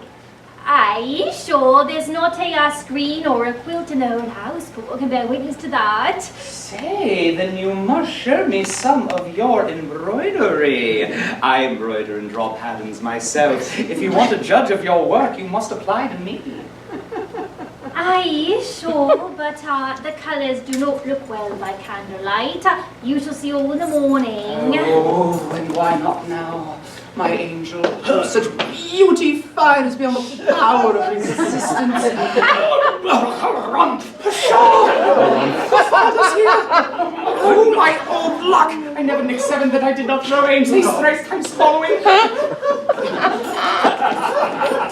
Madam Pearl, I find this is your modest lover, your humble admirer that kept his eyes fixed to the ground and only adored from a humble distance. Oh, Kate! Kate! Art thou not ashamed to deceive your father so? Never trust me, dear papa, but he's still the modest man I first took him for. You'll be convinced of it as well as I. By the hand of my body, I believe his impudence is infectious. Didn't I see him seize your hand? Didn't I see him haul you about like a milkmaid? And now you talk of his respect and modesty, forsooth? But what, sir, if I should surely convince you of his modesty, that he has only those faults that will pass off with time, and the virtues that will improve with age. I hope you'll forgive him. The girl would actually make one run mad! I tell you, I'll not be convinced. I'm convinced. He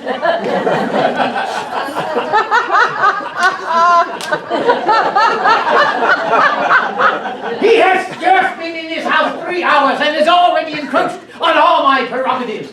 You may like his impudence and call it modesty, madam, but my son-in-law must have very different qualifications. Sir, I ask but this night to convince you. You shall not have half the time, but I have thoughts of turning him out this very hour. Oh, give me that hour then, and I hope to satisfy you.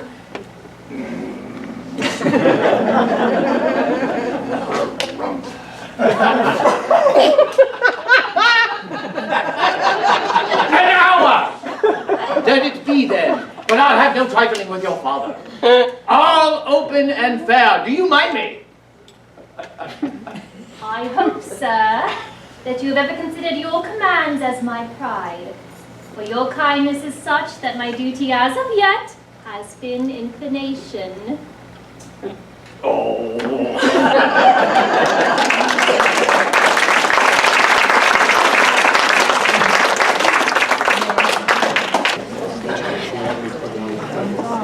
You surprised me. Sir Charles Marlowe expected here this evening. Where did you get your information? You may depend upon it. I've just seen his letter to Mr. Hardcastle, in which he tells him he intends setting out a few hours after his son. Then, my Constance, all must be completed before he arrives. He knows me, and should he find me here, will discover my name and perhaps my designs to the rest of the family. The jewels, I hope, are safe? Yes, I've sent them to Marlowe for lockup as the keys to our package. In the meantime, I'll go prepare the matters of our elopement. I've had the squire's promise of a fresh pair of horses, and should I not see him again, we'll write him further instruction. Well, success attend you. In the meantime, I'll go and amuse my aunt with the old pretense of a violent passion for my cousin.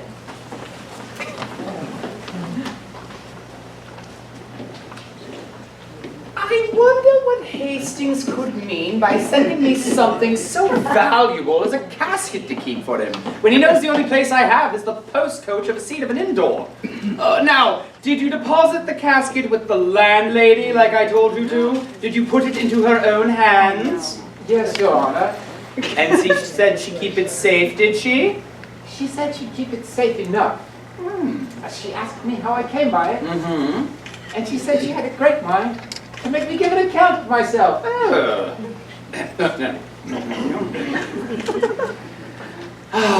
They are safe, however. My, what an unaccountable set of beings we've got amongst here. This pretty barmaid runs through my head most strangely and dries out the absurdities of the rest of the family. She's mine. She must be all mine. Or else I'm greatly mistaken. Oh, bless me, I quite forgot to tell her I intend to prepare at the bottom of the garden. Marlowe here. And in spirits too. Oh, George, give me joy, crown me, shadow me with laurels, George. After all, we modest fellows don't want for success amongst the women. Some women, you mean. But what success has your honor's modesty been crowned with now that it grows so insolent upon us? Why, man, did you not see the lovely, brisk, tempting little thing that runs about the house with a pair of keys to her girdle? Well, and what then? Oh, she's mine. You rogue, you. She is all mine. Such fire, such motion, such legs, such lips. But in God, she will not let me kiss them now. But are you sure? So very sure of her? Why, man? She talked of taking me upstairs and showing me her work. And I am to improve the patterns. But how can you, Charles, go about to rob a woman of her honor? Oh, pshaw, pshaw. We all know the honor of a barmaid of an inn. I don't intend to rob her of it. Take my word for it. There's nothing in this house I shan't honestly pay for. I believe the girl has virtue. Then if she does, I shall be the last person in the world who shall attempt to corrupt it. You have taken care, I hope, of the casket I sent you for lockup? It is in safety? Yes, I have taken care of it. But tell me, George, how could you think that the seat of a post coach of an inn-door a place of safety? You numbskull! I've taken better precaution for you than you have for yourself. I sent it to the landlady. The landlady? The landlady. You did? Yes, she is to be answerable for its forthcoming. Oh, she'll bring it forth with a witness, I'm sure. Well, wasn't I right? I believe you'll permit I acted prudently under such an occasion. You must not see my uneasiness. You look a bit disconcerted, methinks. Sure nothing has happened? No! Nothing! Never been in better spirits in all my life! So, you sent the casket to the landlady, Yes. who no doubt very readily took the charge. Or rather, too readily. For not only did she keep the casket, but due to her great precaution, she was going to keep the messenger too! They're safe, however. I was a guinea in a miser's purse. Well then, all hopes of fortune at an end. Then we must head off without it. Well, Charles, I'll leave you to your meditations on your pretty barmaid. And may you be as successful for yourself as you have been for me! Oh, thank you, George. Thank you, I ask thee no more. I no longer know my own house. It's turned all topsy-turvy. His servants have gotten drunk already. Now I'm better no longer. And yet, from respect for his father, I'll be calm.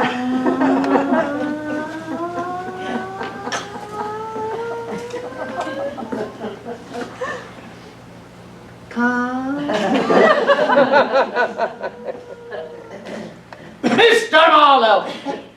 Your servant. You're very humble. Sir, your humble servant. Oh, what's to be the wonder now? I believe, sir, you must be sensible, sir, that no man alive ought to be more welcome than your father's son, sir. I hope you think so. I do from the soul. I don't want much entreaty, but I generally make my father's son welcome wherever he goes. I believe you do, sir, from my very soul. But though I say nothing as to your own conduct, that of your servants is insufferable. Their manner of drinking is setting a very bad example in this house, I assure you. Oh, I protest, sir. If they do not drink as freely as they are to blame, not me. Oh, I told them not to spare the cellar, I assure you. Oh, let one of my servants be called. My positive directions were, as that I do not drink myself, is that they were to make up for my deficiencies below. Oh, then they have your orders for what they do. I'm satisfied. They have, I tell you. Oh, but you shall hear from one themselves. Ah, you, Jeremy.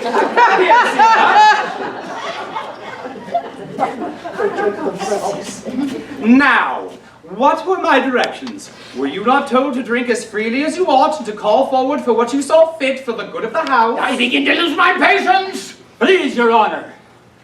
Liberty and Fleet Street forever. Although I am but a servant, I am as good as another man. And I drink from no man before supper, sir. Damn me. A good liquor will sit upon a good supper. But a good supper will not sit upon my conscience, sir. Thank you, Jim. Thank you very much. Oh, you see? He is as drunk as he could possibly be. I don't know what else he would have unless he would have that poor devil soused in a beer barrel. Zoom, he'll drive me distracted if I contain myself any longer. Mr. Marlowe, sir, I have submitted to your insolence for more than 4 hours and see no likelihood of it coming to an end. I am now resolved to be master here, sir, and desire that you and your drunken pack may leave my house directly. What? Leave your house? What, my good man? What, after all, I'm doing what I can to please you? I tell you, sir, you don't please me. So I desire you leave my house. Oh, sure, you can't be serious. What, at this time of night? What, on such a night? Oh, sir, you only need to banter me. I tell you, sir, I'm serious. And now my passions have been aroused. I say this house is mine, sir. This house is mine, and I command you to leave it directly. What? A puddle in a storm? I shan't stir a step. Oh, this is your house, fellow? This is my house. This is my house where I choose to stay here. What right do you have to bid me to leave this house? Oh, I've never met with such impudence. Curse me, never in my whole life. Nor I, confound me if I ever did. To come to my house and call for what he liked. To turn me out of my own chair. To insult the family. To order his servants to get drunk. And then to tell me, this house is mine, sir? Why, all that's impudent, it makes me laugh. Ha! Ha ha! Pray, sir, as you take the house, what think you of taking the rest of the furniture? Here's a pair of silver candlesticks. And there is a fire screen. Oh, and here is a pair of brazen-nosed bells. Perhaps you may take a fancy to them. Bring me your bill. Bring me your bill and we shall have no more words on And it. then there's a set of prints too. What lead you to rates progress for your own apartments? Bring me your bill and I shall leave your infernal house directly. And here is a mahogany table that you may see your own face in. With the bill, I say. Oh, and I forgot. That great chair for your own particular slumbers after a hearty meal. Bring me the bill and we shall have no more on it. Young man, from your father's letter to me, I was led to believe I would have a well-respected, modest gentleman as a visitor here. But now I see him no better than a coxcomb and a bully. But he will be down here presently, and shall hear more of it. Ha ha!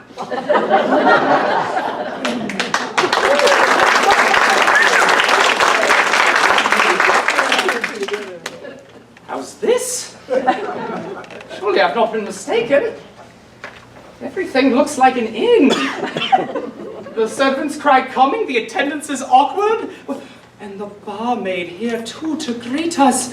Oh, but here she is and wouldn't instruct me further. Whither so fast? Child, a word with you? Oh, be sure then, I'm in a hurry. I believe now he begins to find out his mistake. But it's too soon quite to undeceive him. Please. Pray answer me but one question, child. What are you and what may your purpose in this house be? A relation of the family, sir. What, a poor relation? Yes, sir, a poor relation appointed to keep the keys and to see that the guests want nothing in my power to give them. That is to say that you act as the barmaid of this inn? Inn? Oh, Lord, sir, what brought that into your head? One of the best families in the country keep an inn. Old Mr. Oldcastle's house and inn. Mr. Hardcastle's house? This is Mr. Hardcastle's house, child? Aye, sure, whose else should it be? Ooh. Well then, all's out. Then I have been most damnably imposed on. Oh, confound my stupid head. I shall be laughed out over the entire town. I shall be struck up as a caricatura in all the print shops. The Delussimo macaroni. Oh, to mistake this house of all places as an inn, and my father's old friend as an innkeeper. Oh, what a swaggering puppy does he take me for? What a silly puppy do I find myself? Oh, yet, my dear, let I be hanged that I mistook you for the barmaid. Oh, dear me, I'm sure there's nothing in my behaviour that will put me on a level as one of that stamp. nothing, my dear, nothing. For you see, I was in for a list of blunders, and I could not help but making you a subscriber. Oh, my stupidity saw everything the wrong way. I mistook your assiduity for assurance and your simplicity for allurement. But that is over. And in this house I no more show my face in. I hope, sir, that I've done nothing to disoblige you. I'm sure I should be sorry to affront any gentleman who has been so polite and who has said so many civil things to me. I'm sure she'll be sorry if people said anything was amiss, since I have no fortune but my character. I'm sure she'll be sorry if you left the family upon my account.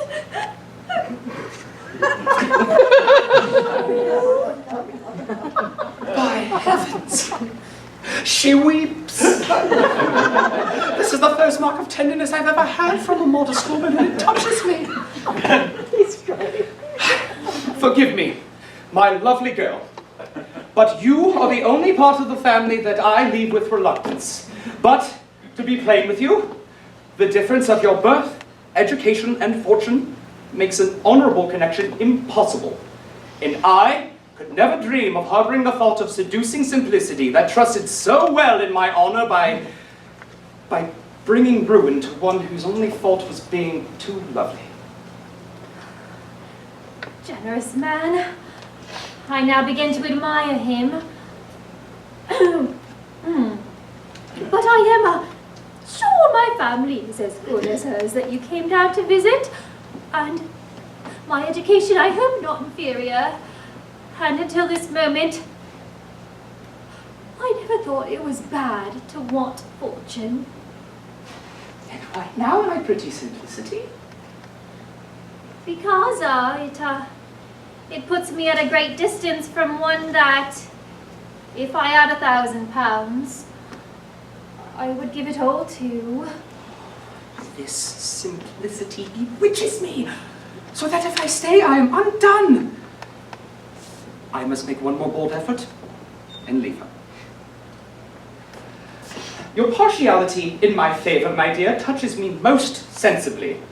And were I to live in a world by myself, I could easily fix my choice. But I owe too much to the opinion of the world, and too much to the authority of my father, so that I scarce to speak it, it affects me. Farewell.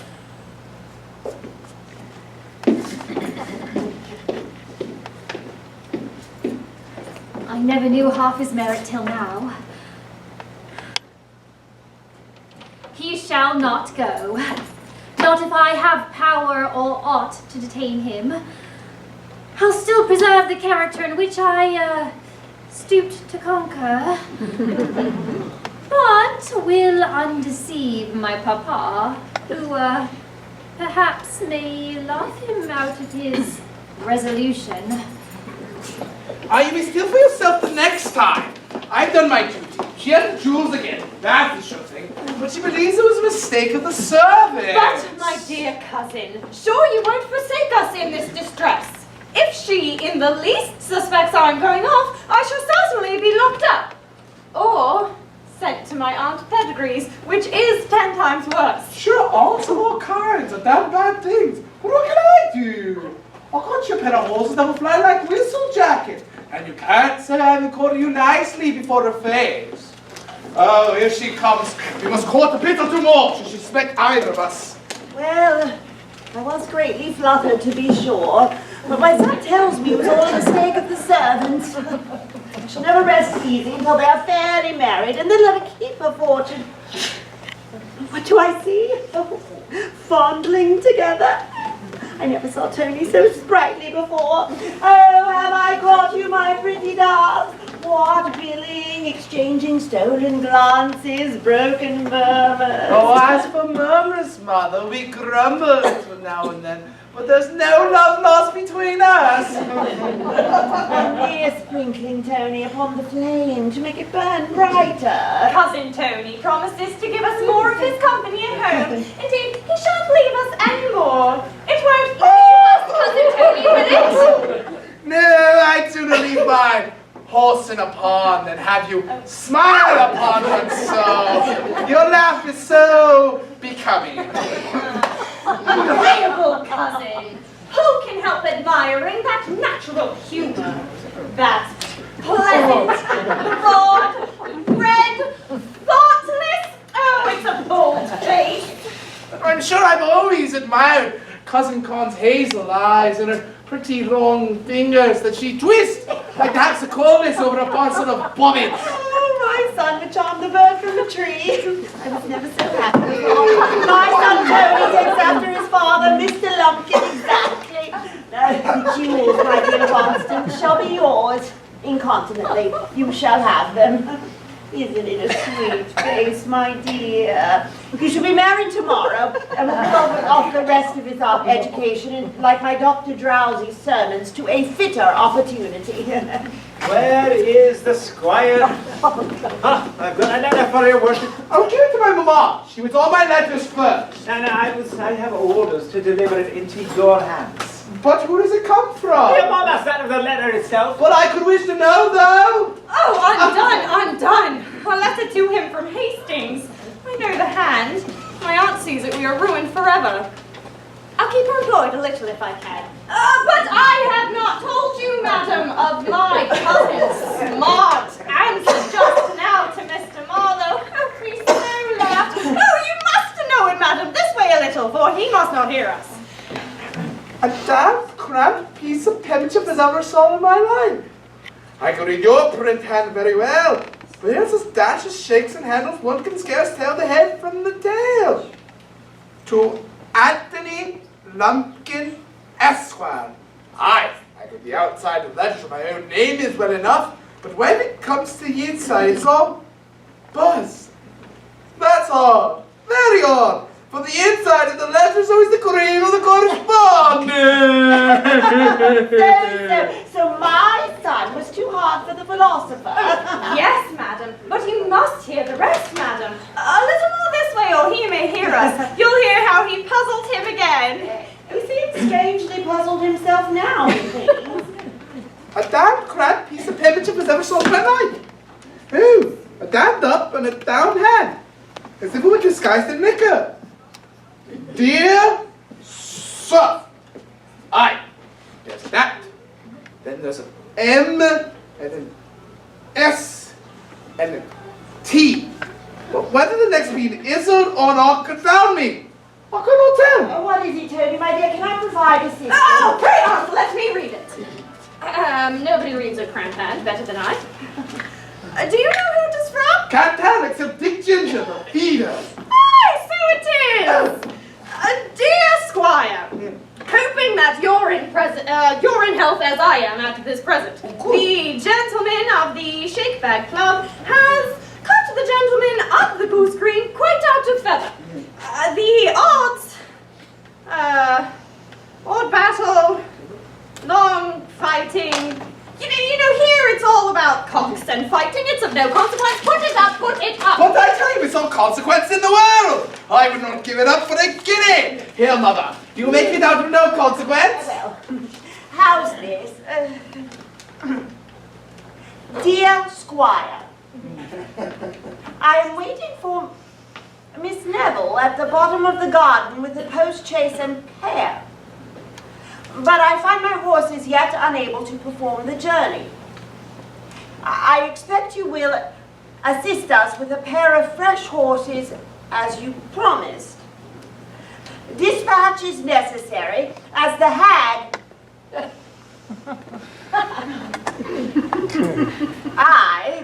the hag, your mother, will otherwise suspect us. Yours, Hastings.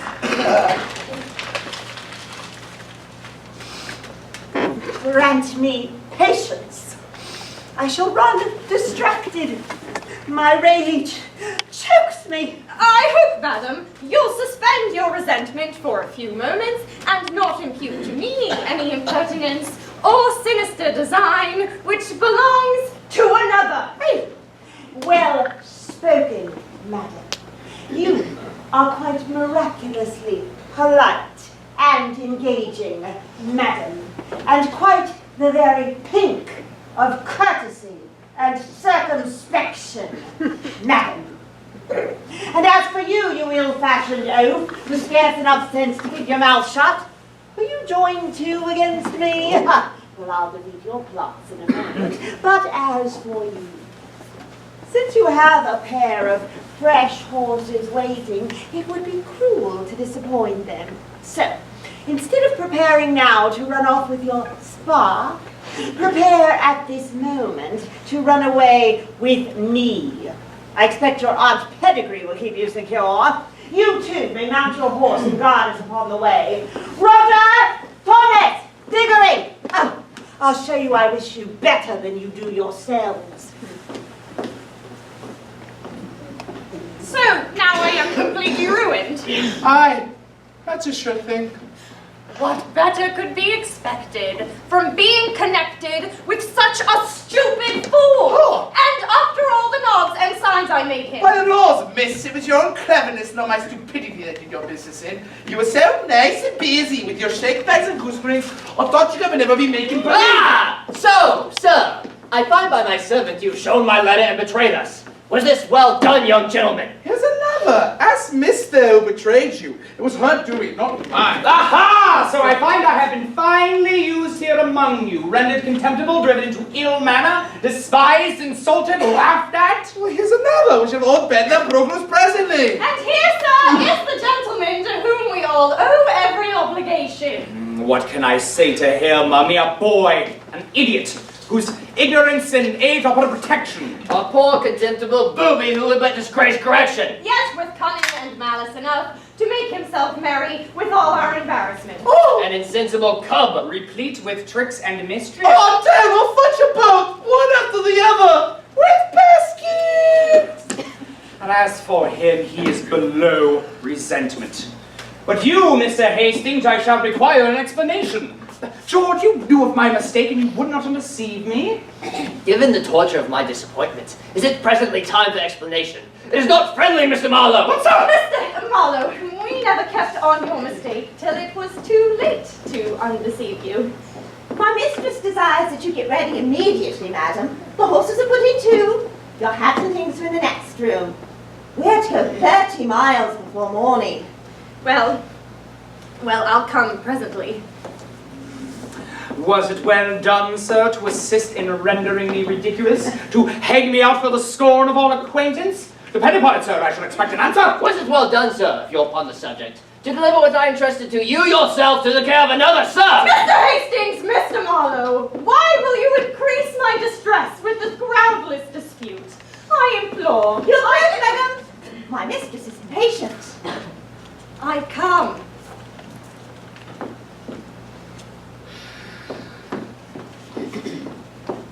Pray be pacified.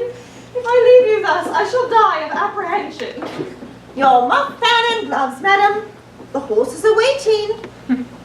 Oh, Mr. Marlowe, if you knew what a scene of constraint and ill nature lies before me, I'm sure you would convert your resentment into pity. I am so distracted with a variety of passions that I don't know what I do.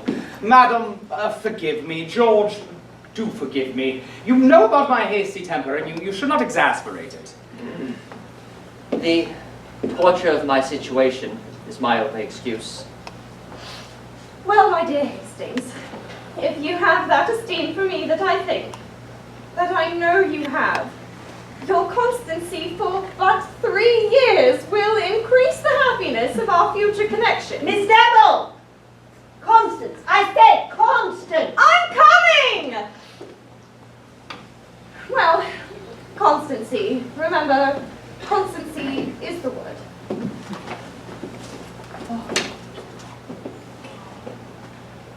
Oh, my heart. How can I support this? To be so near to happiness, and to such happiness. Do you see now, young fellow, the effects of your folly? What you find here as amusement, others see as disappointment, even distress. God, I've hit it! It's here. Your hands. Yours. And yours, my poor sulky. My boots there! Hey! Meet me down at the garden in 2 hours' time. If you don't find Tony Lumpkin a more good-natured fellow, I'll give you leave to take my best horse. And bet Bouncer into the bargain. Come along then! My boots there! Pow! It's okay, George. So,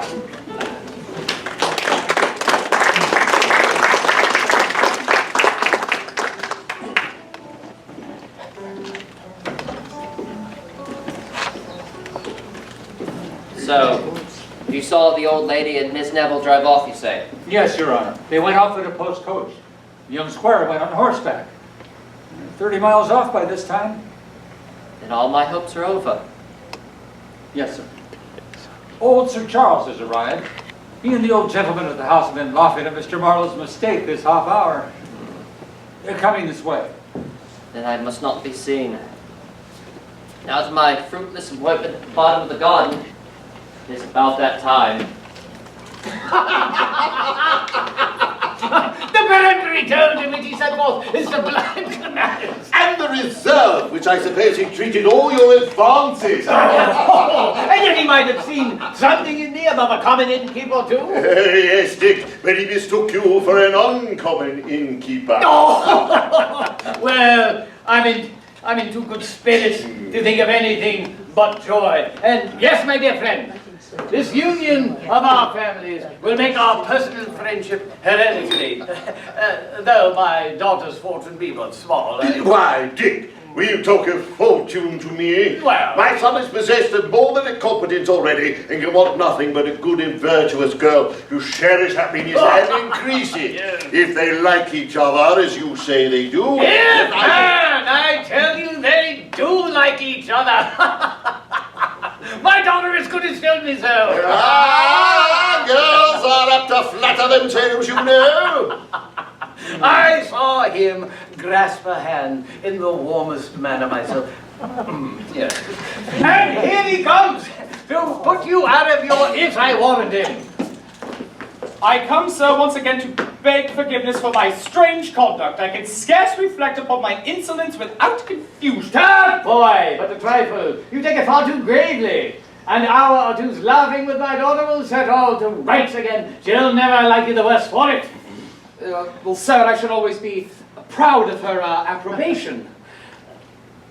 Approbation is but a cold word, Mr. Marlowe. If I be not deceived, you have something more than approbation thereabouts, you take me? Well, sir, I have not that happiness. Oh, come, boy! I'm an old fellow and know what's what as well as you who are younger. I know what has passed between you, but... Oh, but sir, nothing has passed between us but the most profound respect on my side and the most distant reserve on hers. Oh, so you don't think that my impudence is passed amongst the rest of the family, do you? Impudence? No, I don't say that. Not quite impudence. Though girls like to be played with and grumbled a little too. Well, sometimes. But she has told no tales, I assure you. Well, sir, I never gave her the slightest cause. Well. Well. I like modesty in its place well enough, but this is overacting, young gentlemen.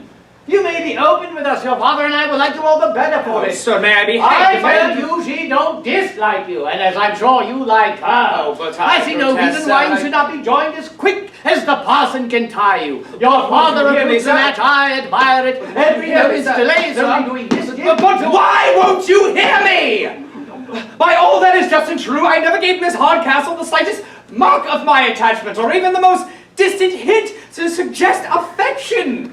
We had but one interview, and that was formal, modest, and uninteresting. This fellow's formal, modest impudence is beyond bearing. And you never grasped her hand or made any protestations. As heaven as my witness, I came down under obligation under your command. I met with the lady without reluctance, and I parted without emotion. Now I pray you will exact no further proof of my duty, or prevent me from leaving a house in which I feel so many mortifications. I am astonished at the air of the sincerity with which he parted. And I am astonished at the deliberate intrepidity of his assurance. I dare pledge my life and honor upon his truth. Oh, here comes my daughter. I would stake my happiness upon her veracity. Hey, come hither, child.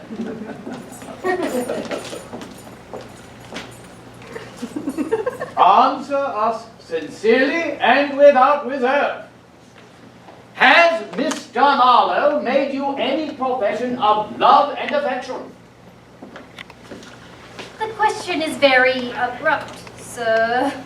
But, as you require unreserved sincerity, I think he has. You see? Pray, madam, have you and my son had more than one interview? Yes, sir. You several. see?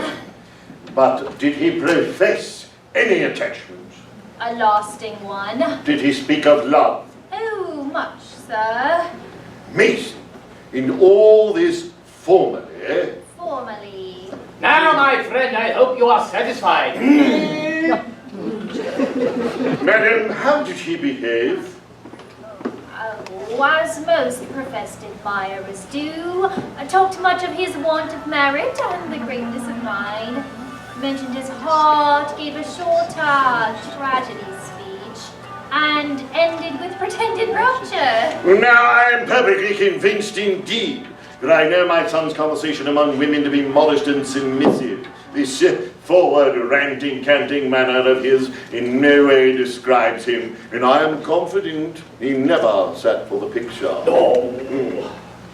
But, what, sir, if I should shortly convince you to your face of my sincerity? If you and my papa, in about half an hour, will place yourselves behind that screen, you shall hear him declare his passion to me in person. Agreed! And if I find in him what you describe, all my happiness in him must have an end. After you, sir. After you. I must insist, sir. Agreed! And if you don't find him as I describe, oh, I fear my happiness shall never have a beginning.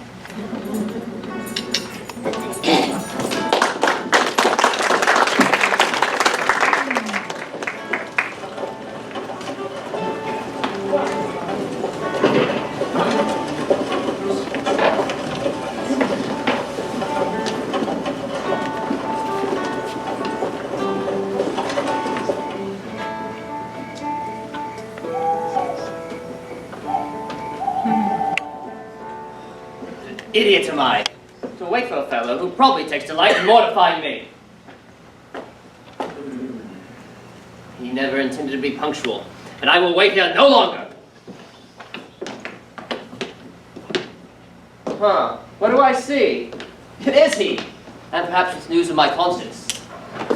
My honest squire, I now find you a man of your word. This looks like friendship. Aye, I'm your friend. I'm the greatest friend you have in the world, if you knew about all. Oh, this riding by night. Oh, by and by, it's cursed and tiresome. And it should be worse than a basket of a stagecoach. But how? Where have you left your fellow travelers? Are they housed? Are they in safety? 5 and 20 miles in 2 hours and a half is not bad driving. I warned you. The creatures of Smeltfoot grabbed me. I was going to ride 40 miles after a fox than 10 with such a varmint. But where have you left the ladies? Tell me, I die with impatience. Left them? Why, where should I leave them but where I found them? This is a riddle. Riddle me this then. What goes around the house and then around the house but never touches the house? What goes around the house, around the house. I'm still astray. What did it matter? Let them astray. By jingo, there's a pond or slough within 5 miles they can tell the taste of. I understand. You took them in a round when they supposed themselves going forward, and thus led them home again. You shall hear, you shall hear. I first led them down the feather bed lane, where we stuck fast in the mud. I then rattled them up the cracked rocks, up and down the hill. I then introduced them to the gibbet on the heavy tree hill. And from that, with a circumambulus, I fain launched them into the horse pond at the bottom of the guard. But by no accident, I hope. Oh no, only mother is confoundedly frightened. She thinks it's 40 miles off, and is sick of the journey, and the cattle can scarce crawl. So our horses be ready, prepared to fly off with cousin, and I'll be bound not a soul can let a foot to follow you. My dear friend, how can I be grateful?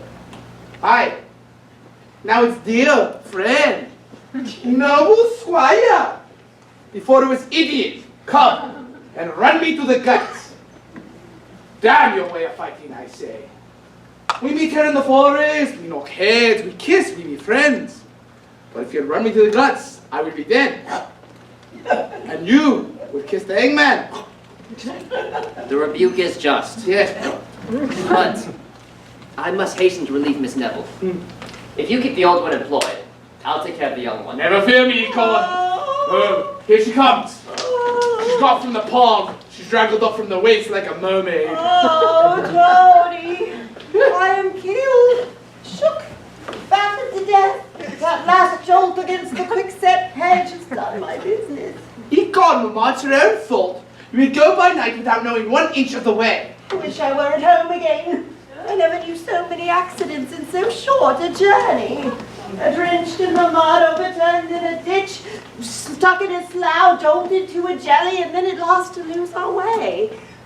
Whereabouts do you think we are, Tony?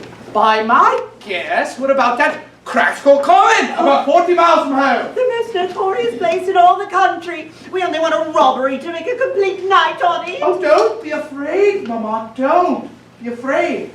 2 of the 5 that are kept are hanged, and the other 3 may not find us.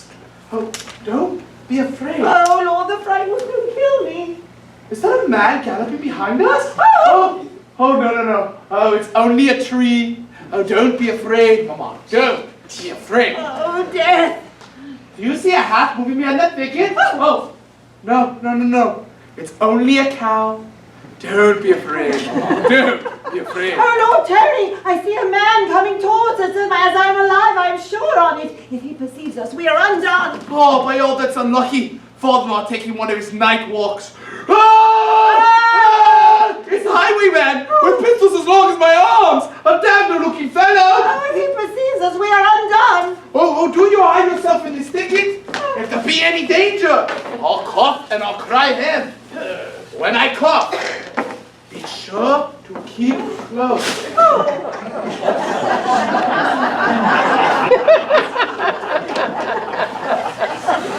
I am mistaken, or I heard voices of people in want of help. Oh, Tony, is that you? I did not expect you so soon back. Are your mother and her charge in safety? Very safe, sir, at my Aunt Peregrine's. Oh, Lord, I perceive there's danger. 40 miles in 3 hours. Sure, that is too much, my youngster. Oh, stout horses and willy minds make short journeys, as they say. Oh, sure to do the poor boy no harm. I know I heard a voice here. I should be glad to find out from whence it came. It was I, sir. I was talking to myself. I was saying 40 miles in 3 hours is not bad driving. Oh, but I've been out in the night air too long. I should catch cold. Let's just go in if you don't mind. And yet, if you talked to yourself, you did not answer yourself. Yes, I did. I am certain I heard 2 voices here, and yet resolved to find the other out. Oh, Lord, he's coming to find me out. What needs you go, sir? I told you, sir. I swear my life on it, sir. I tell you all, sir. I tell you I'll not be detained. I insist on seeing. Oh, It is Lord, in vain to expect me to mercy, believe you. gentlemen, my darling. Oh, good gentlemen, whet your rage upon me. Take my money, my life. Only spare that young gentleman. Spare my child.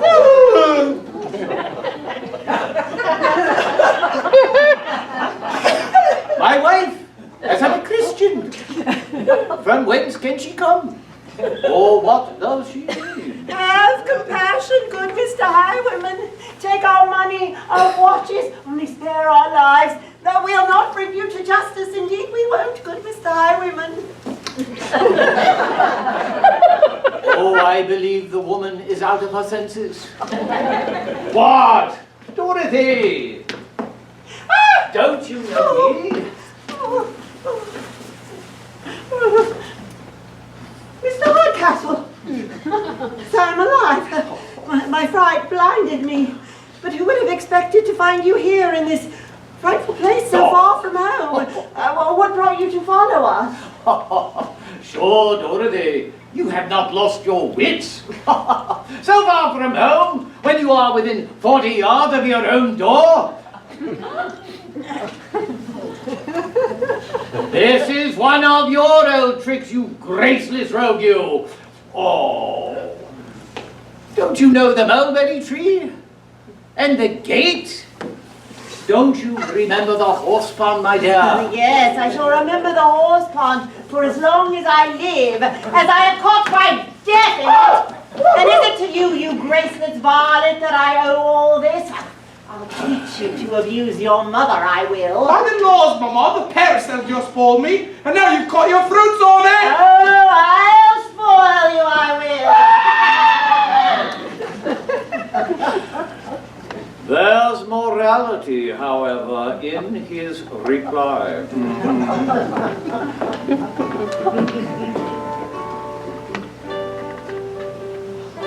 My dear Constance, why must you deliberate thus? If we delay another moment, all will be lost forever. Pluck up a little resolution that we may be out of reach of her malignity. I find it impossible. My spirits are so sunk with the agitations I have suffered that I am unable to face any new danger. 2 or 3 years' patience will at last crown us with happiness. Such a tedious delay is worse than inconstancy. Let us fly, my charmer.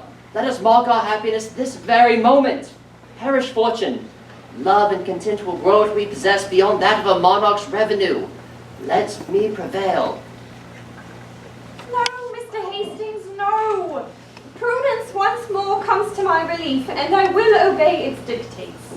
In a moment of passion, fortune may be despised, but it ever produces a lasting repentance.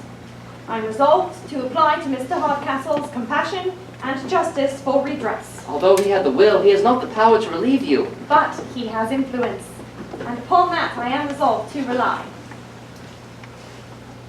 I have no hope. But since you persist, I must and will obey you.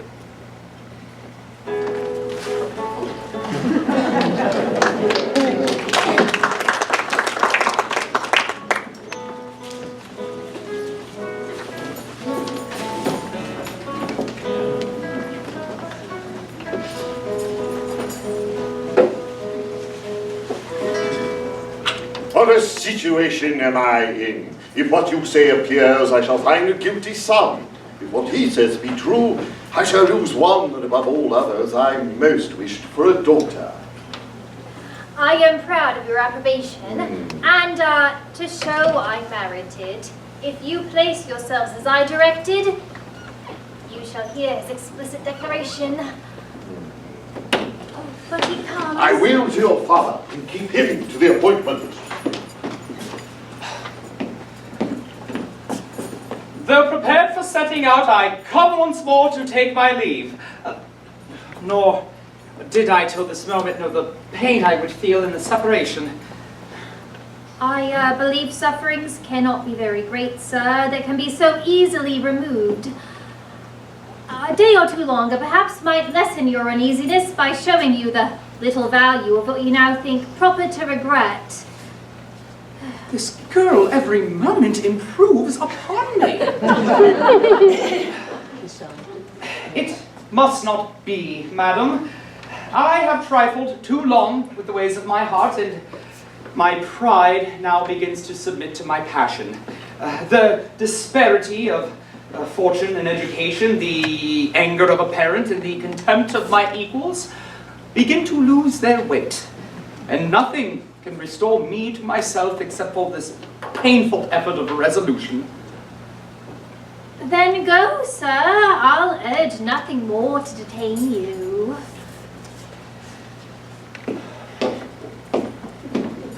Though my family be as good as hers that you came down to visit, and my education, I hope not inferior. What are these advantages without equal affluence? I must remain contented with only the slight approbation of imputed merit. I must have only the mockery of your addresses, while all your serious aims are fixed on fortune. I will scream. Make no noise. I'll engage my Kate. Cover them with confusion. No, by heavens, madam. Fortune was ever my smallest consideration. For your beauty at first caught my eye, for who could see that without emotion? But the more we converse seems to steal in some new grace, heightens the picture, and gives it stronger expression. What I first saw as rustic plainness now appears to be refined simplicity. What I first saw as forward assurance now appears to be the result of courageous innocence and conscious virtue. What can he mean? He amazes me. I told you how it would be, but hush. I am determined to stay, madam, and though I have too good an opinion of my father's discernment, when he sees you, I doubt his approbation. No, Mr. Marlowe, I will not, cannot detain you. Do you think I could ever suffer a connection in which there is the smallest room for repentance? Do you think I could ever take a mean advantage of that transient passion to load you with confusion? Do you think I could ever relish that happiness that was acquired by lessening yours? Well, that is good, madam. I can have no happiness but what is in your power to grant me, nor shall I feel repentance in not having seen your merits before. I shall stay on the contrary to your wishes, and though you shall permit to shun me, I shall make my respectful assiduities atone for the levities of my past conduct. Why, sir, I must entreat your desist. As our acquaintance began, so let it end. In indifference. I might have given an hour or two to levity, but seriously, Mr. Marlowe, do you think I could ever suffer a connection in which I must appear mercenary and you imprudent?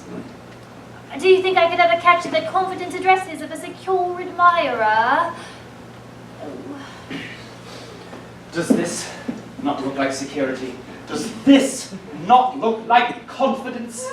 No, my dear, every moment that shows me your merit only increases my difference and confusion. But here, let me continue. I can hold it in no longer! Charles! Charles! Hast thou deceived me? Is this your indifference, your uninteresting conversation? Your cold contempt, your formal interview? What have you to say now, sir? That I am all amazement. What does it mean? It means that you can say and unsay things as you please. That you can address a lady in private and deny it in public. That you have one story for us and another for my daughter. Your daughter? Wait, but this lady is your daughter? Yes, sir. My only daughter. My Kate. Whose else should she be? Oh, the devil! Yes, sir, that very identical, tall, squinting lady you were pleased to take me for. She that addressed you as the mild, modest, sentimental man of gravity, and as the bold, forward, agreeable rattle of the ladies' club. Zoons, there's no bearing in this.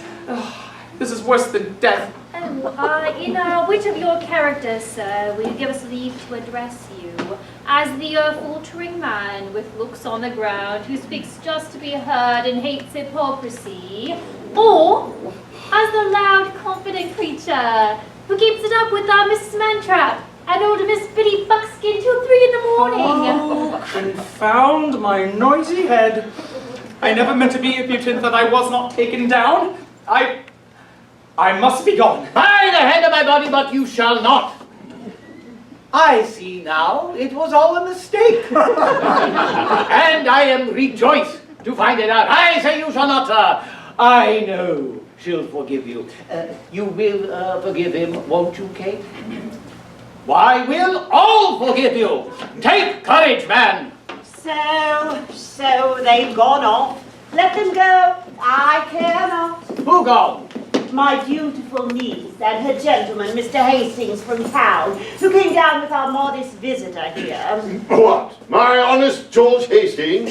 As worthy a fellow as lives, and the girl could not have made a more prudent choice. Then by the hand of my body, I'm proud of the connection. Well, he may have taken the lady, but he has not taken her fortune. That remains in the family to console us for her loss. Sure, Dorothy, you would not be so mercenary. Aye, that's my affair, not yours.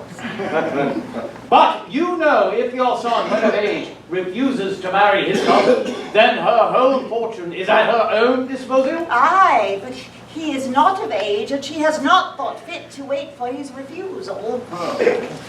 What? Returned so soon? I begin not to like it. For my late attempt to fly off with your niece, let my present confusion be my punishment. We are come back now to appeal from your justice to your humanity. At her father's consent, I first paid her my addresses, and our passions were first found in duty. Since his death, I have been obliged to stoop to dissimulation to avoid oppression. In an hour of levity, I was willing to give up my fortune to secure my choice. But I am now recovered from the delusion, and hope from your tenderness what is denied me from a nearer connection. Sure, this is but a whining end of a modern novel. Be it what it is, I am glad they have come back to reclaim their due. Come hither, Teddy boy. Do you refuse the hand of this lady whom now I offer you? What signifies my refusing, father? You know I can refuse her till I'm of age. While I thought concealing your age, boy, was likely to conduce to your improvement, I concurred with your mother's desire to keep it a secret. But since I find she turns it to a wrong use, I must now declare that you have been of age these 3 months. Of age? Am I of age, father?